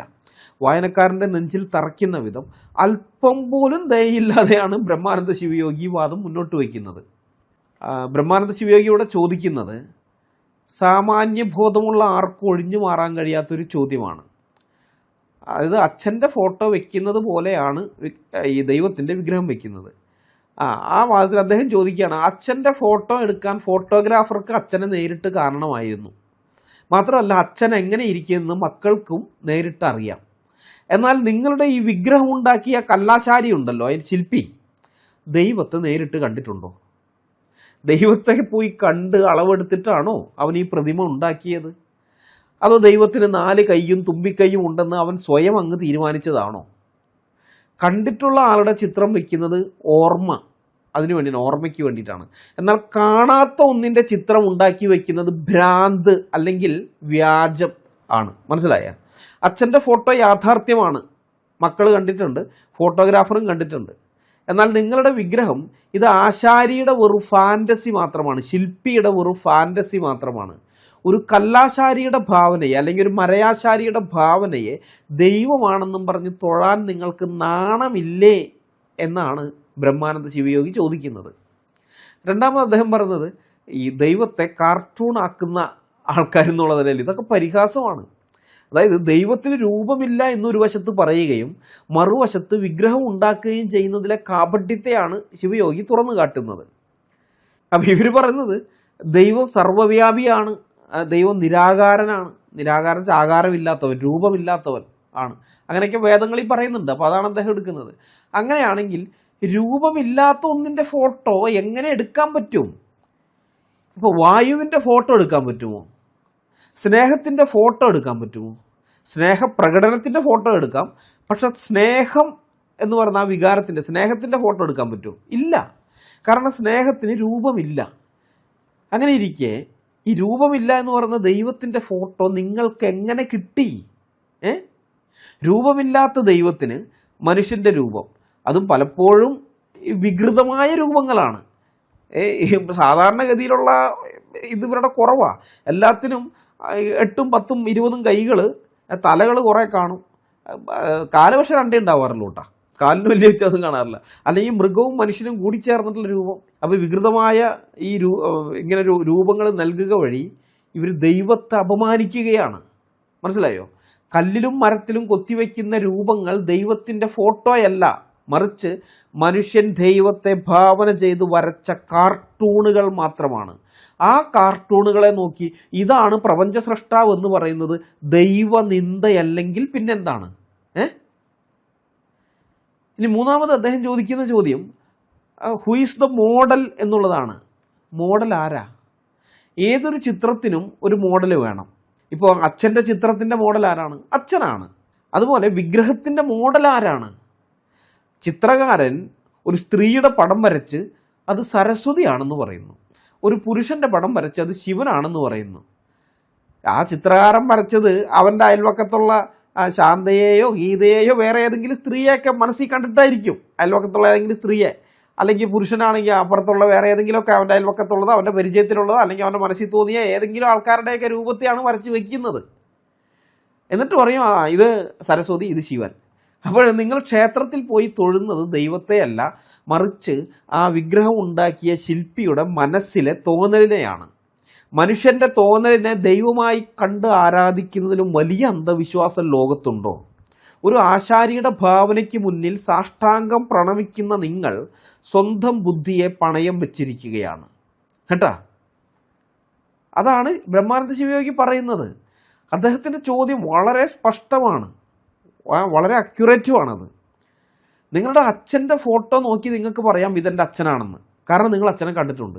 പക്ഷെ ക്ഷേത്രത്തിലെ വിഗ്രഹം നോക്കി ഇതാണ് ദൈവം എന്ന് പറയാൻ നിങ്ങൾക്ക് എന്ത് അവകാശമാണുള്ളത്? ആ ദൈവത്തെ നിങ്ങൾ കണ്ടിട്ടുണ്ടോ? അതുണ്ടാക്കിയ ശില്പി കണ്ടിട്ടുണ്ടോ? ഇല്ല, ആരും കണ്ടിട്ടില്ല. കാണാത്ത ദൈവത്തിൻ്റെ പടം വരച്ചു എന്ന് പറയുന്നവൻ കള്ളനാണ്. ആ കള്ളൻ ഉണ്ടാക്കിയ കളിപ്പാട്ടത്തെ നോക്കി ദൈവമേ എന്ന് വിളിക്കുന്നവൻ വിഡ്ഢിയാണ്. സ്വന്തം അച്ഛൻ്റെ ഫോട്ടോയും കല്ലാശാരിയുടെ ഭാവനയും തമ്മിലുള്ള വ്യത്യാസം പോലും തിരിച്ചറിയാൻ കഴിയാത്തവരാണോ നിങ്ങൾ? ഇനിയെങ്കിലും ഈ വിഗ്രഹങ്ങൾ ദൈവത്തിൻ്റെ ഫോട്ടോ ആണെന്നുള്ള നുണ പറയുന്നത് ആ തള്ളും കൊണ്ട് ഇങ്ങോട്ട് വരരുത്. അത് ദൈവമല്ല, മനുഷ്യനുണ്ടാക്കിയ വെറും കളിപ്പാട്ടമാണ്. ഇതാണ് ബ്രഹ്മാനന്ദ ശിവയോഗി പറഞ്ഞതിൻ്റെ കാതൽ. ഇതാ ഈ വിഗ്രഹാരാധന ഖണ്ഡനത്തിൽ നിന്ന് ഒരു പോയിന്റ് കൂടെ നോക്കി നമുക്ക് ഈ പഠനം അവസാനിപ്പിക്കാം. ദൈവം സർവത്രയുണ്ട്, ക്ഷേത്രത്തിലും ബിംബത്തിലും ഇല്ലെന്ന് പറഞ്ഞുകൂടാ. അതുകൊണ്ട് അവിടെ ചെന്ന് ഭജിക്കുന്നതിനും വിരോധം പറയുന്നത് തെറ്റാണ് എന്നും കർമ്മികൾ പറയുന്നു. ഇത് ജ്ഞാനികളുടെ ചോദ്യത്തിനും ഉത്തരം മുട്ടുമ്പോൾ എന്തെങ്കിലും പറയുക എന്നാകുന്നു എന്നത് ഇവരുടെ വ്യാപാരം കൊണ്ട് തന്നെ തെളിയുന്നു. ദൈവം ബിംബത്തിലും ഉണ്ടെങ്കിൽ ഇവർ എന്തിന് ആവാഹനം ചെയ്യുന്നു? ആവാഹനം ചെയ്യുന്നതിൻ്റെ അർത്ഥം ദൈവത്തെ ക്ഷണിച്ച് പ്രതിമയിൽ, അതായത് ബിംബത്തിൽ കൊണ്ടുവന്നിരുത്തുന്നു എന്നാകുന്നു. അതിലുണ്ടെന്ന വിശ്വാസം ഉണ്ടെങ്കിൽ ക്ഷണിച്ചു കൊണ്ടുവരണമോ? അപ്പോൾ ദൈവം സർവത്ര ഇല്ലെന്ന് ഇവർ തന്നെ സമ്മതിക്കുന്നു. വീട് വിട്ട് ക്ഷേത്രത്തിലേക്ക് ഓടുന്നത് കൊണ്ടും വീട്ടിൽ ദൈവമില്ലെന്ന് സമ്മതിക്കുന്നു. ഉണ്ടെങ്കിൽ ക്ഷേത്രത്തിലേക്ക് ഓടുമോ? നിരാകാര ബ്രഹ്മത്തെ ധ്യാനിപ്പാൻ പ്രയാസമാണ്. അതുകൊണ്ട് മനസ്സിനെ നിർത്തുവാനായിട്ട് ലക്ഷ്യമായി ഒരു ആകാരം വേണം എന്നാണ് അവർ പറയുന്നത്. അതിന് ഒരു കല്ലിൻ്റെ കഷ്ണം വീട്ടിൽ കിട്ടില്ലയോ? അല്ലെങ്കിൽ ഒരു തുരുമ്പിലോ വീട്ടിൻ്റെ സ്തൂണത്തിലോ മനസ്സിനെ വെക്കരുതോ? എല്ലാറ്റിലും ദൈവം ഉണ്ടല്ലോ. തൂണിലും തുരുമ്പിലും ഉണ്ട് എന്ന് പണ്ട് പ്രഹ്ലാദൻ പറഞ്ഞ പ്രകാരം തൂണിൽ നിന്ന് ദൈവം ചാടിയ കഥയെ ഇവർ അറിയുമല്ലോ. പിന്നെന്തിന് അനേകായിരം ഉറുപ്പിക ചെലവ് ചെയ്ത് ക്ഷേത്രം കെട്ടി പ്രതിഷ്ഠിച്ച് അനവധി പൂജാദ്രവ്യങ്ങളെ സമ്പാദിച്ച് വിഗ്രഹാരാധനയെ ചെയ്യുന്നു? അർത്ഥമില്ലാതെ സംസാരിക്കുന്നവരോട് എന്താ പറയുക? വിഗ്രഹാരാധനാ ഖണ്ഡനം പേജ് 33-34. ബ്രഹ്മാനന്ദ ശിവയോഗിയുടെ വിഗ്രഹാരാധനാ ഖണ്ഡനത്തിലെ ഏറ്റവും യുക്തിഭദ്രവും വിഗ്രഹാരാധികളെ നിരായുധരാക്കുന്നതുമായ ഭാഗമാണ് ഇത്. വിഗ്രഹാരാധനയെ ന്യായീകരിക്കാൻ വരുന്നവരുടെ സർവ്വവ്യാപിയായ ദൈവം എന്ന വാദത്തെ അവരുടെ തന്നെ ആചാരങ്ങൾ വെച്ച് ശിവയോഗി തച്ചുടക്കുകയാണ്. ചിന്താശേഷി അല്പമെങ്കിലുമുള്ള വിഗ്രഹാരാധകർക്ക് ലജ്ജ തോന്നും വിധം അവരുടെ വിശ്വാസത്തിലെ പൊള്ളത്തരങ്ങൾ 3 പോയിന്റുകളിലൂടെ അദ്ദേഹം തുറന്നു കാട്ടുന്നു. ഒന്ന്, ആവാഹനം. ദൈവം ഇല്ലെന്നുള്ള സത്യവാങ്മൂലമാണ് ഓരോ ആവാഹനവും. ഇവർ പറയുന്ന ദൈവം ഇല്ല എന്നുള്ള സത്യവാങ്മൂലം. അതായത് സത്യത്തിലൂടെ ബ്രഹ്മാനന്ദ ശിവയോഗി പിടിക്കുന്നത് പൂജാരിമാരുടെ തൊണ്ടയ്ക്കാണ്. ദൈവം എല്ലായിടത്തും ഉണ്ട്, അതുകൊണ്ട് വിഗ്രഹത്തിലും ഉണ്ട് എന്നാണ് വിഗ്രഹാരാധികൾ പറയുന്നത്. അപ്പം ശിവയോഗിയുടെ ചോദ്യം, എങ്കിൽ പിന്നെ എന്തിനാണ് പൂജ തുടങ്ങുമ്പോൾ ആവാഹനം? ആവാഹനം എന്ന് പറഞ്ഞാൽ ദൈവത്തെ ക്ഷണിച്ചു വരുത്തുന്ന ചടങ്ങ്. ഈ ആവാഹനം അത് നടത്തുന്നത് എന്തിനാ? ഇതിലെ യുക്തിഹീനത അതിഭീകരമാണ്. ഇപ്പോൾ മുറിയിലിരിക്കുന്ന ഒരാളോട് ആരെങ്കിലും അകത്തേക്ക് വരൂ, കടന്നിരിക്കൂ എന്ന് പറയുമോ? ഇല്ല. കാരണം അയാൾ ഓൾറെഡി അവിടെ ഇരിക്കുകയാണല്ലോ. അപ്പോൾ മുറിയിലില്ലാത്ത ഒരാളെ മാത്രമേ മുറിക്കകത്തേക്ക് ക്ഷണിച്ചു വരുത്താൻ കഴിയൂ. വിഗ്രഹത്തിലേക്ക് ദൈവത്തെ ആവാഹിക്കുന്നു എന്ന് പറയുന്ന നിമിഷം തന്നെ പൂജാരി സമ്മതിക്കുകയാണ്, ഇതുവരെ ഈ കല്ലിൽ ദൈവം ഉണ്ടായിരുന്നില്ല, അത് വെറും കല്ലായിരുന്നു. ഇതുവരെ ഉണ്ടായിരുന്നില്ല. ഞങ്ങൾ ആവാഹനം ചെയ്തപ്പോഴാണ് അത് പിന്നെ വിഗ്രഹമായിട്ട് ദൈവമായിട്ട് മാറുന്നത്. ഇതൊരു വലിയ വൈരുദ്ധ്യമാണ്. ദൈവം എല്ലായിടത്തും ഉണ്ട് എന്ന് മൈക്കിലൂടെ പ്രസംഗിക്കുകയും ദൈവമേ ഈ കല്ലിലേക്ക് വരണമേ എന്ന് മന്ത്രം ചൊല്ലുകയും ചെയ്യുന്നതിലെ കോമാളിത്തരം നിങ്ങൾക്ക് മനസ്സിലാകുന്നില്ലേ വിഗ്രഹാരാധകരെ? ഇല്ലേ? ദൈവത്തെ അങ്ങോട്ടും ഇങ്ങോട്ടും ഓടിക്കുന്ന പണിയാണോ ഈ പൂജ എന്ന് പറയുന്നത്? ദൈവം സർവ്വവ്യാപിയാണെങ്കിൽ ആവാഹനം തട്ടിപ്പാണ്. ആവാഹന സത്യമാണെങ്കിൽ ദൈവം സർവ്വവ്യാപിയല്ല. രണ്ടിലേതായാലും നിങ്ങളുടെ വിഗ്രഹപൂജ അബദ്ധമാണെന്നാണ് ശ്രീ ബ്രഹ്മാനന്ദ ശിവയോഗി വാദിക്കുന്നത്. രണ്ടാമത്തെ പോയിന്റ് അദ്ദേഹം പറയുന്നത് ദൈവമില്ലാത്ത വീടുകൾ എന്നുള്ളതാണ്. ദൈവം എല്ലായിടത്തും ഉണ്ടെന്നുള്ള വിഗ്രഹാരാധകന്റെ വിശ്വാസത്തെ തന്നെയാണ് ശിവയോഗി ഇവിടെയും പരിഹസിക്കുന്നത്. ദൈവം എല്ലായിടത്തും ഉണ്ടെങ്കിൽ നിങ്ങളുടെ വീട്ടിലും നിങ്ങൾ ഇരിക്കുന്ന കസേരയിലും എല്ലാം ദൈവം ഉണ്ടാകണമല്ലോ. അപ്പം ഈ വിഗ്രഹാരാധി പറയുന്ന മറുപടി ഉണ്ട്, ദൈവം എല്ലായിടത്തും ഉണ്ട്, അതാ പറയാം. അപ്പം ശിവയോഗിയുടെ ചോദ്യം, പിന്നെ എന്തിനാണ് നിങ്ങൾ കുളിച്ചൊരുങ്ങി ക്ഷേത്രത്തിലേക്ക് ഓടുന്നത്? വീട് വിട്ട് ക്ഷേത്രത്തിലേക്ക് ഓടുമ്പോൾ നിങ്ങൾ പ്രവൃത്തിയിലൂടെ പറയുന്ന സംഗതി എന്താണ്? അതിതാണ്, എൻ്റെ വീട്ടിൽ ദൈവമില്ല, അമ്പലത്തിലെ കല്ലിൽ മാത്രമേ ദൈവമുള്ളൂ. സർവ്വവ്യാപിയായ ദൈവത്തെ ക്ഷേത്ര മതിൽക്കെട്ടിനുള്ളിലെ കരിങ്കല്ലിലേക്ക് ചുരുക്കി കെട്ടുന്ന നിങ്ങളാണ് ദൈവത്തെ ഏറ്റവും കൂടുതൽ അപമാനിക്കുന്നത്. എല്ലാം ദൈവമാണ്, അല്ലെങ്കിൽ എല്ലായിടത്തും ദൈവം ഉണ്ട് എന്ന് പറയുകയും ക്ഷേത്രത്തിൽ പോയി മാത്രം കൈ കൂപ്പുകയും ചെയ്യുന്ന നിങ്ങളുടെ ഭക്തി കാപട്യമാണെന്നാണ് ബ്രഹ്മാനന്ദ ശിവയോഗി സ്ഥാപിക്കുന്നത്. പിന്നെ മൂന്നാമത് അദ്ദേഹം പറഞ്ഞത് ഈ പ്രഹ്ലാദൻ്റെ തൂണും പൂജാരിയുടെ കച്ചവടമാണ്. അതായത് മനസ്സ് ഏകാഗ്രമാക്കാൻ ഒരു ബിംബം വേണം എന്ന സ്ഥിര ന്യായീകരണത്തെയാണ് ശിവയോഗിയുടെ പിച്ച് ചീന്തുന്നത്. രൂപമില്ലാത്ത ദൈവത്തെ ചിന്തിക്കാൻ പ്രയാസമാണ്. ധ്യാനിക്കുമ്പോൾ ഓക്കെ അങ്ങ് പൂജിക്കാം, അതിന് മുമ്പിൽ ആരാധനാ മനോഭാവത്തോടെ കൈകൂപ്പിയൊക്കെ നിൽക്കുമ്പോൾ നമ്മുടെ മനസ്സിനകത്ത് ഒരു രൂപമില്ലാത്ത ദൈവത്തെ സങ്കല്പിക്കാൻ നമുക്ക് പ്രയാസമാണ്. അതുകൊണ്ടൊരു രൂപം വേണം. ഇതാണ് വിഗ്രഹാരാധികൾ വാദിക്കുന്നത്. അതുകൊണ്ടൊരു രൂപം വേണം. അതുകൊണ്ട് ഞങ്ങൾ എന്ത് ചെയ്യുന്നു? ഫോട്ടോ വയ്ക്കുന്നു, വിഗ്രഹങ്ങൾ വയ്ക്കുന്നു, ഇതൊക്കെ രൂപങ്ങൾ വയ്ക്കുന്നു, ഇതൊക്കെ ചെയ്യുന്നു. അപ്പോൾ ഇതിന് ബ്രഹ്മാനന്ദ ശിവയോഗി പറയുന്ന മറുപടി, ശരി സമ്മതിച്ചു, നിങ്ങൾ പറയുന്നത് വാദത്തിന് സമ്മതിക്കുന്നു, മനസ്സ് ഏകാഗ്രമായി നിർത്താൻ ഒരു സാധനം വേണം നിങ്ങൾ പറഞ്ഞു, ശരി. അപ്പം അതിന് വീട്ടുമുറ്റത്തെ ഒരു കല്ല് പോരെ? അല്ലെങ്കിൽ ഒരു പുൽക്കൊടി പോരെ? അല്ലെങ്കിൽ നിങ്ങളുടെ വീടിൻ്റെ തൂണ് പോരെ? നിങ്ങളുടെ പുരാണത്തിലെ പ്രഹ്ലാദൻ പ്രാർത്ഥിച്ചത് വീടിൻ്റെ ഈ തൂണിനെ നോക്കിയല്ലേ? സ്തൂണം എന്ന് അദ്ദേഹം പറയുന്നതാണ് തൂണ്. അപ്പോൾ നരസിംഹമൂർത്തി അവിടെ നിന്നുമല്ലേ ചാടി വന്നത്? നരസിംഹം തൂണിൽ നിന്നും ചാടി വന്നെങ്കിൽ നിങ്ങൾക്ക് ആ തൂണ് നോക്കി പ്രാർത്ഥിച്ചാൽ പോരെ? എന്തിനാണ് കോടികൾ മുടക്കി ക്ഷേത്രം പണിയുന്നത്? അപ്പം അതിൻ്റെ ഉത്തരം ഇതാണ്, നിങ്ങൾ നിങ്ങളുടെ വീടിൻ്റെ തൂണിനെ നോക്കി പ്രാർത്ഥിച്ചാൽ പൂജാരിക്ക് ദക്ഷിണ കിട്ടില്ല, ക്ഷേത്ര നിർമ്മാണത്തിൻ്റെ പേരിൽ പിരിവ് നടക്കില്ല, കട്ടിളപ്പാളി അടിച്ചുകൊണ്ട് പോകാൻ പറ്റില്ല, വാജിവാഹനം വീട്ടിൽ കൊണ്ടുവയ്ക്കാൻ പറ്റില്ല. അതുകൊണ്ടാണ് വീട്ടിലെ കല്ല് പോരാ, ക്ഷേത്രത്തിലെ പ്രതിഷ്ഠ തന്നെ വേണമെന്ന് പൂജാരിമാർ വാശി പിടിക്കുന്നത്. മനസ്സ് ഏകാഗ്രമാക്കാൻ പണം ചിലവാക്കേണ്ട കാര്യമില്ല. ലക്ഷങ്ങൾ മുടക്കി വിഗ്രഹം വയ്ക്കുന്നത് ഭക്തിയല്ല, അത് പുരോഹിതൻ്റെ ബിസിനസ് മാത്രമാണെന്നാണ് ശ്രീ ബ്രഹ്മാനന്ദ ശിവയോഗി നിങ്ങൾക്ക് ബുദ്ധി ഉപദേശിക്കുന്നത് കേട്ടാ. അപ്പോൾ സുഹൃത്തുക്കളെ, വിഗ്രഹാരാധകരായ സുഹൃത്തുക്കളെ, ബ്രഹ്മാനന്ദ ശിവയോഗിയുടെ ചോദ്യം വളരെ സിമ്പിളാണ്. ഞാനതൊന്നുകൂടെ ഒന്ന് റിഫ്രഷ് ചെയ്ത് തരികയാണ്. ദൈവം എല്ലായിടത്തും ഉണ്ടെങ്കിൽ ആ ദൈവത്തെ വിഗ്രഹത്തിലേക്ക് വിളിച്ചു വരുത്തുന്ന, അതായത് ആവാഹിക്കുന്ന പൂജാരി ദൈവത്തെ കളിയാക്കുകയാണോ? അതോ ദൈവം ഈ വിഗ്രഹത്തിൽ മാത്രമേ ഉള്ളൂ എന്ന് വിശ്വസിച്ച് അമ്പലത്തിലേക്ക് ഓടുന്ന നിങ്ങൾ ദൈവത്തെ പരിമിതപ്പെടുത്തുകയാണോ? പ്രഹ്ലാദന് തൂണിൽ ദൈവത്തെ കാണാൻ പൈസയൊന്നും ചെലവായില്ല. പക്ഷെ നിങ്ങൾക്ക് ദൈവത്തെ കാണാൻ കോടികളുടെ ക്ഷേത്രവും സ്വർണ്ണ വിഗ്രഹവും വേണം. അർത്ഥമില്ലാത്ത കാര്യങ്ങൾ പുലമ്പുന്നവരോട് ഇതിൽ കൂടുതൽ എന്ത് പറയാൻ? ബുദ്ധിയുള്ളവർ ചിന്തിച്ച് രക്ഷപ്പെടട്ടെ എന്നാണ് ശിവയോഗി പറയുന്നത്. സ്വന്തം വിഗ്രഹത്തിലെ ആഭരണങ്ങൾ മോഷ്ടിക്കാൻ കള്ളം വരുമ്പോൾ അവനെ തടയാനോ കൈകാലുകൾ സ്തംഭിപ്പിക്കാനോ കഴിയാത്ത വിഗ്രഹങ്ങൾ എങ്ങനെയാണ് നിങ്ങളെ സംരക്ഷിക്കുന്നതെന്ന ശിവയോഗിയുടെ ചോദ്യത്തിന് നിങ്ങൾക്ക് ഉത്തരമുണ്ടോ വിഗ്രഹാരാധികളെ? അനേകായിരം കൊല്ലം വിഗ്രഹാരാധന നടത്തിയിട്ടും രാജാക്കന്മാർക്ക് അധികാരം നഷ്ടപ്പെട്ടതും വിദേശികളുടെ അടിമകളായതും എന്തുകൊണ്ട് എന്ന അദ്ദേഹത്തിൻ്റെ ചോദ്യത്തിന് മുമ്പിൽ നിങ്ങളുടെ വിശ്വാസം പതറുന്നില്ലേ വിഗ്രഹാരാധികളെ? ബൈബിൾ വിഗ്രഹാരാധന തെറ്റെന്ന് പറയുമ്പോൾ അത് വർഗീയതയും, അതേ കാര്യം നിങ്ങളുടെ തന്നെ ആചാര്യന്മാർ പറയുമ്പോൾ അത് മൗനമായി സമ്മതിക്കുകയും ചെയ്യുന്ന ഈ ഇരട്ടത്താപ്പുണ്ടല്ലോ നിങ്ങളുടെ, ഇത് പരിഹാസ്യമാണ്. മനസ്സിലായോ? ഇത് ഡബിൾ സ്റ്റാൻഡേർഡാണ്, ഇത് പരിഹാസ്യമാണ്. നിങ്ങൾ ഓർക്കണം, ഒരു മതിലിലെ എഴുത്ത് കാണുമ്പോഴേക്കും അല്ലെങ്കിൽ ഒരു പുസ്തകത്തിലെ വരികൾ വായിക്കുമ്പോഴേക്കും തകർന്നു പോകുന്നതാണ് നിങ്ങളുടെ വിശ്വാസമെങ്കിൽ ആ വിശ്വാസത്തിന് അടിത്തറയില്ല എന്നാണ് അർത്ഥം. മനസ്സിലായോ? ഇവിടെ ഒരു ബൈബിളിലെ മൊത്തം വാക്യമില്ല, മൊത്തം വാക്യമല്ല, ആ വാക്യത്തിൻ്റെ അകത്ത് ഒരു വാക്ക് കണ്ടപ്പോഴേക്കും നിങ്ങളുടെ വിശ്വാസം തകർന്നു. അയ്യോ, ഞങ്ങളെ പരിഹസിക്കുന്നേ, പുച്ഛിക്കുന്നേ, അപമാനിക്കുന്നേ എന്നൊക്കെ പറഞ്ഞ് കരയുകയാണ്.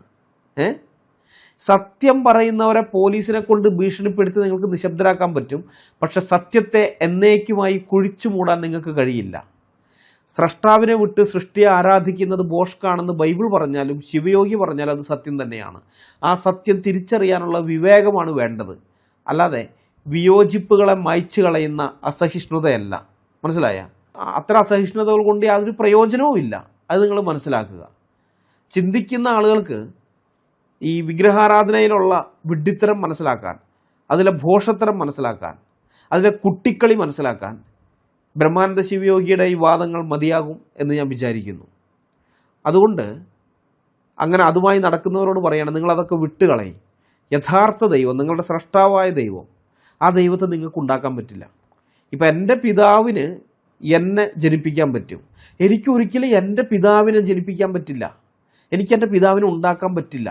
അത് നിങ്ങളെപ്പോഴും ഓർത്തിരിക്കണം. നമ്മളെല്ലാവരുടെയും, സകല മനുഷ്യരുടെയും കാര്യം ഞാൻ ഈ പറയുന്നത്. സാധിക്കും, ഏതെങ്കിലും മനുഷ്യന് അവൻ്റെ പിതാവിനെ ഉണ്ടാക്കാൻ പറ്റുമോ? പറ്റില്ല. അങ്ങനെ ഇരിക്കെ കേവലം പിതാവല്ല, സ്രഷ്ടാവായിരിക്കുന്ന ദൈവത്തെ ഉണ്ടാക്കുക എന്നൊക്കെ പറഞ്ഞാൽ ഇത് മണ്ടത്തരമല്ലേ? നിങ്ങൾ ചിന്തിക്കുക. അപ്പോൾ അതുകൊണ്ട് ഇതൊക്കെ വിട്ട് കളഞ്ഞിട്ട് സ്രഷ്ടാവായ ദൈവത്തിലേക്ക് വാ, സത്യദൈവത്തിലേക്ക്. ആ ദൈവത്തിൻ്റെ പേര് യേശു ക്രിസ്തു എന്നാണ്. ആ ദൈവം നിങ്ങളെ സ്നേഹിക്കാൻ വേണ്ടി ഭൂമിയിലേക്ക് വന്നവനാണ്. നിങ്ങളുടെ പാപം ഏറ്റെടുത്തുകൊണ്ട് നിങ്ങൾക്ക് വേണ്ടി കുരിശിൽ കയറിയവനാണ്. നിങ്ങൾക്ക് വേണ്ടി ജീവനെ വെച്ചു കൊടുത്തവനാണ്. നിങ്ങളുടെ പാപത്തിന് എന്നേക്കുമായിട്ടുള്ള പരിഹാരം വരുത്തുവാൻ സ്വന്തം ജീവനെ കുരിശിൽ യാഗമായി അർപ്പിച്ചവനാണ് യേശു ക്രിസ്തു. ആ യേശു ക്രിസ്തുവിൽ വിശ്വസിച്ച് ആത്മരക്ഷ പ്രാപിക്കുക, സത്യദൈവത്തെ അറിഞ്ഞ് സത്യദൈവത്തിൻ്റെ മക്കളായി മാറുക, ബുദ്ധി ഉപദേശിക്കുകയാണ്. അതാണ് ഏതൊരു മനുഷ്യനും കരണീയമായിട്ടുള്ളത്. ഏതൊരു മനുഷ്യൻ്റെയും നന്മ അവിടെയാണുള്ളത്. ഞങ്ങളൊക്കെ അങ്ങനെ വന്നവരാണ്. നിങ്ങൾ പരിഹസിക്കുന്നത് പോലെ പാൽപ്പൊടി കണ്ടിട്ടോ അരിപ്പൊടി കണ്ടിട്ടോ ഒന്നുമല്ല, സത്യദൈവത്തെ കണ്ടിട്ടാണ്. അത് ലോകത്ത് വേറെ എവിടെയും കിട്ടില്ല എന്ന് അറിഞ്ഞുകൊണ്ട് തന്നെയാണ്. മനസ്സിലായോ? കാശ് കൊടുത്ത് വാങ്ങാൻ പറ്റുന്ന ഒന്നുമല്ല. യേശു ക്രിസ്തു മാത്രമാണ് സത്യദൈവം. യേശു ക്രിസ്തുവിൻ്റെ അടുക്കിലേക്ക് വന്നാൽ പാപക്ഷമ ലഭിക്കും, ആത്മരക്ഷ ലഭിക്കും, ഹൃദയത്തിനകത്ത് സമാധാനം അനുഭവിക്കാൻ പറ്റും. ഞങ്ങളത് അനുഭവിക്കുന്നുണ്ട്. അതുകൊണ്ടാണ് നിങ്ങളൊക്കെ ഉപദ്രവിച്ചിട്ടും എന്തൊക്കെ ചെയ്തിട്ടും ഞങ്ങൾ കുലുങ്ങാതെ ഇവിടെ ഇരുന്ന് സത്യം പറയുന്നത്. മനസ്സിലായോ? ഈ വീഡിയോ ഞാനിവിടെ അവസാനിപ്പിക്കുകയാണ്. അടുത്ത വീഡിയോയുമായി വരുന്നതുവരെ നമ്മളെല്ലാവരെയും കർത്താവായ യേശു ക്രിസ്തു കാത്ത് സൂക്ഷിക്കുമാറാകട്ടെ. അവിടുത്തെ വിലയേറിയ നാമം മാത്രം എന്നും എന്നേക്കും വാഴ്ത്തപ്പെടട്ടെ. ആമേൻ.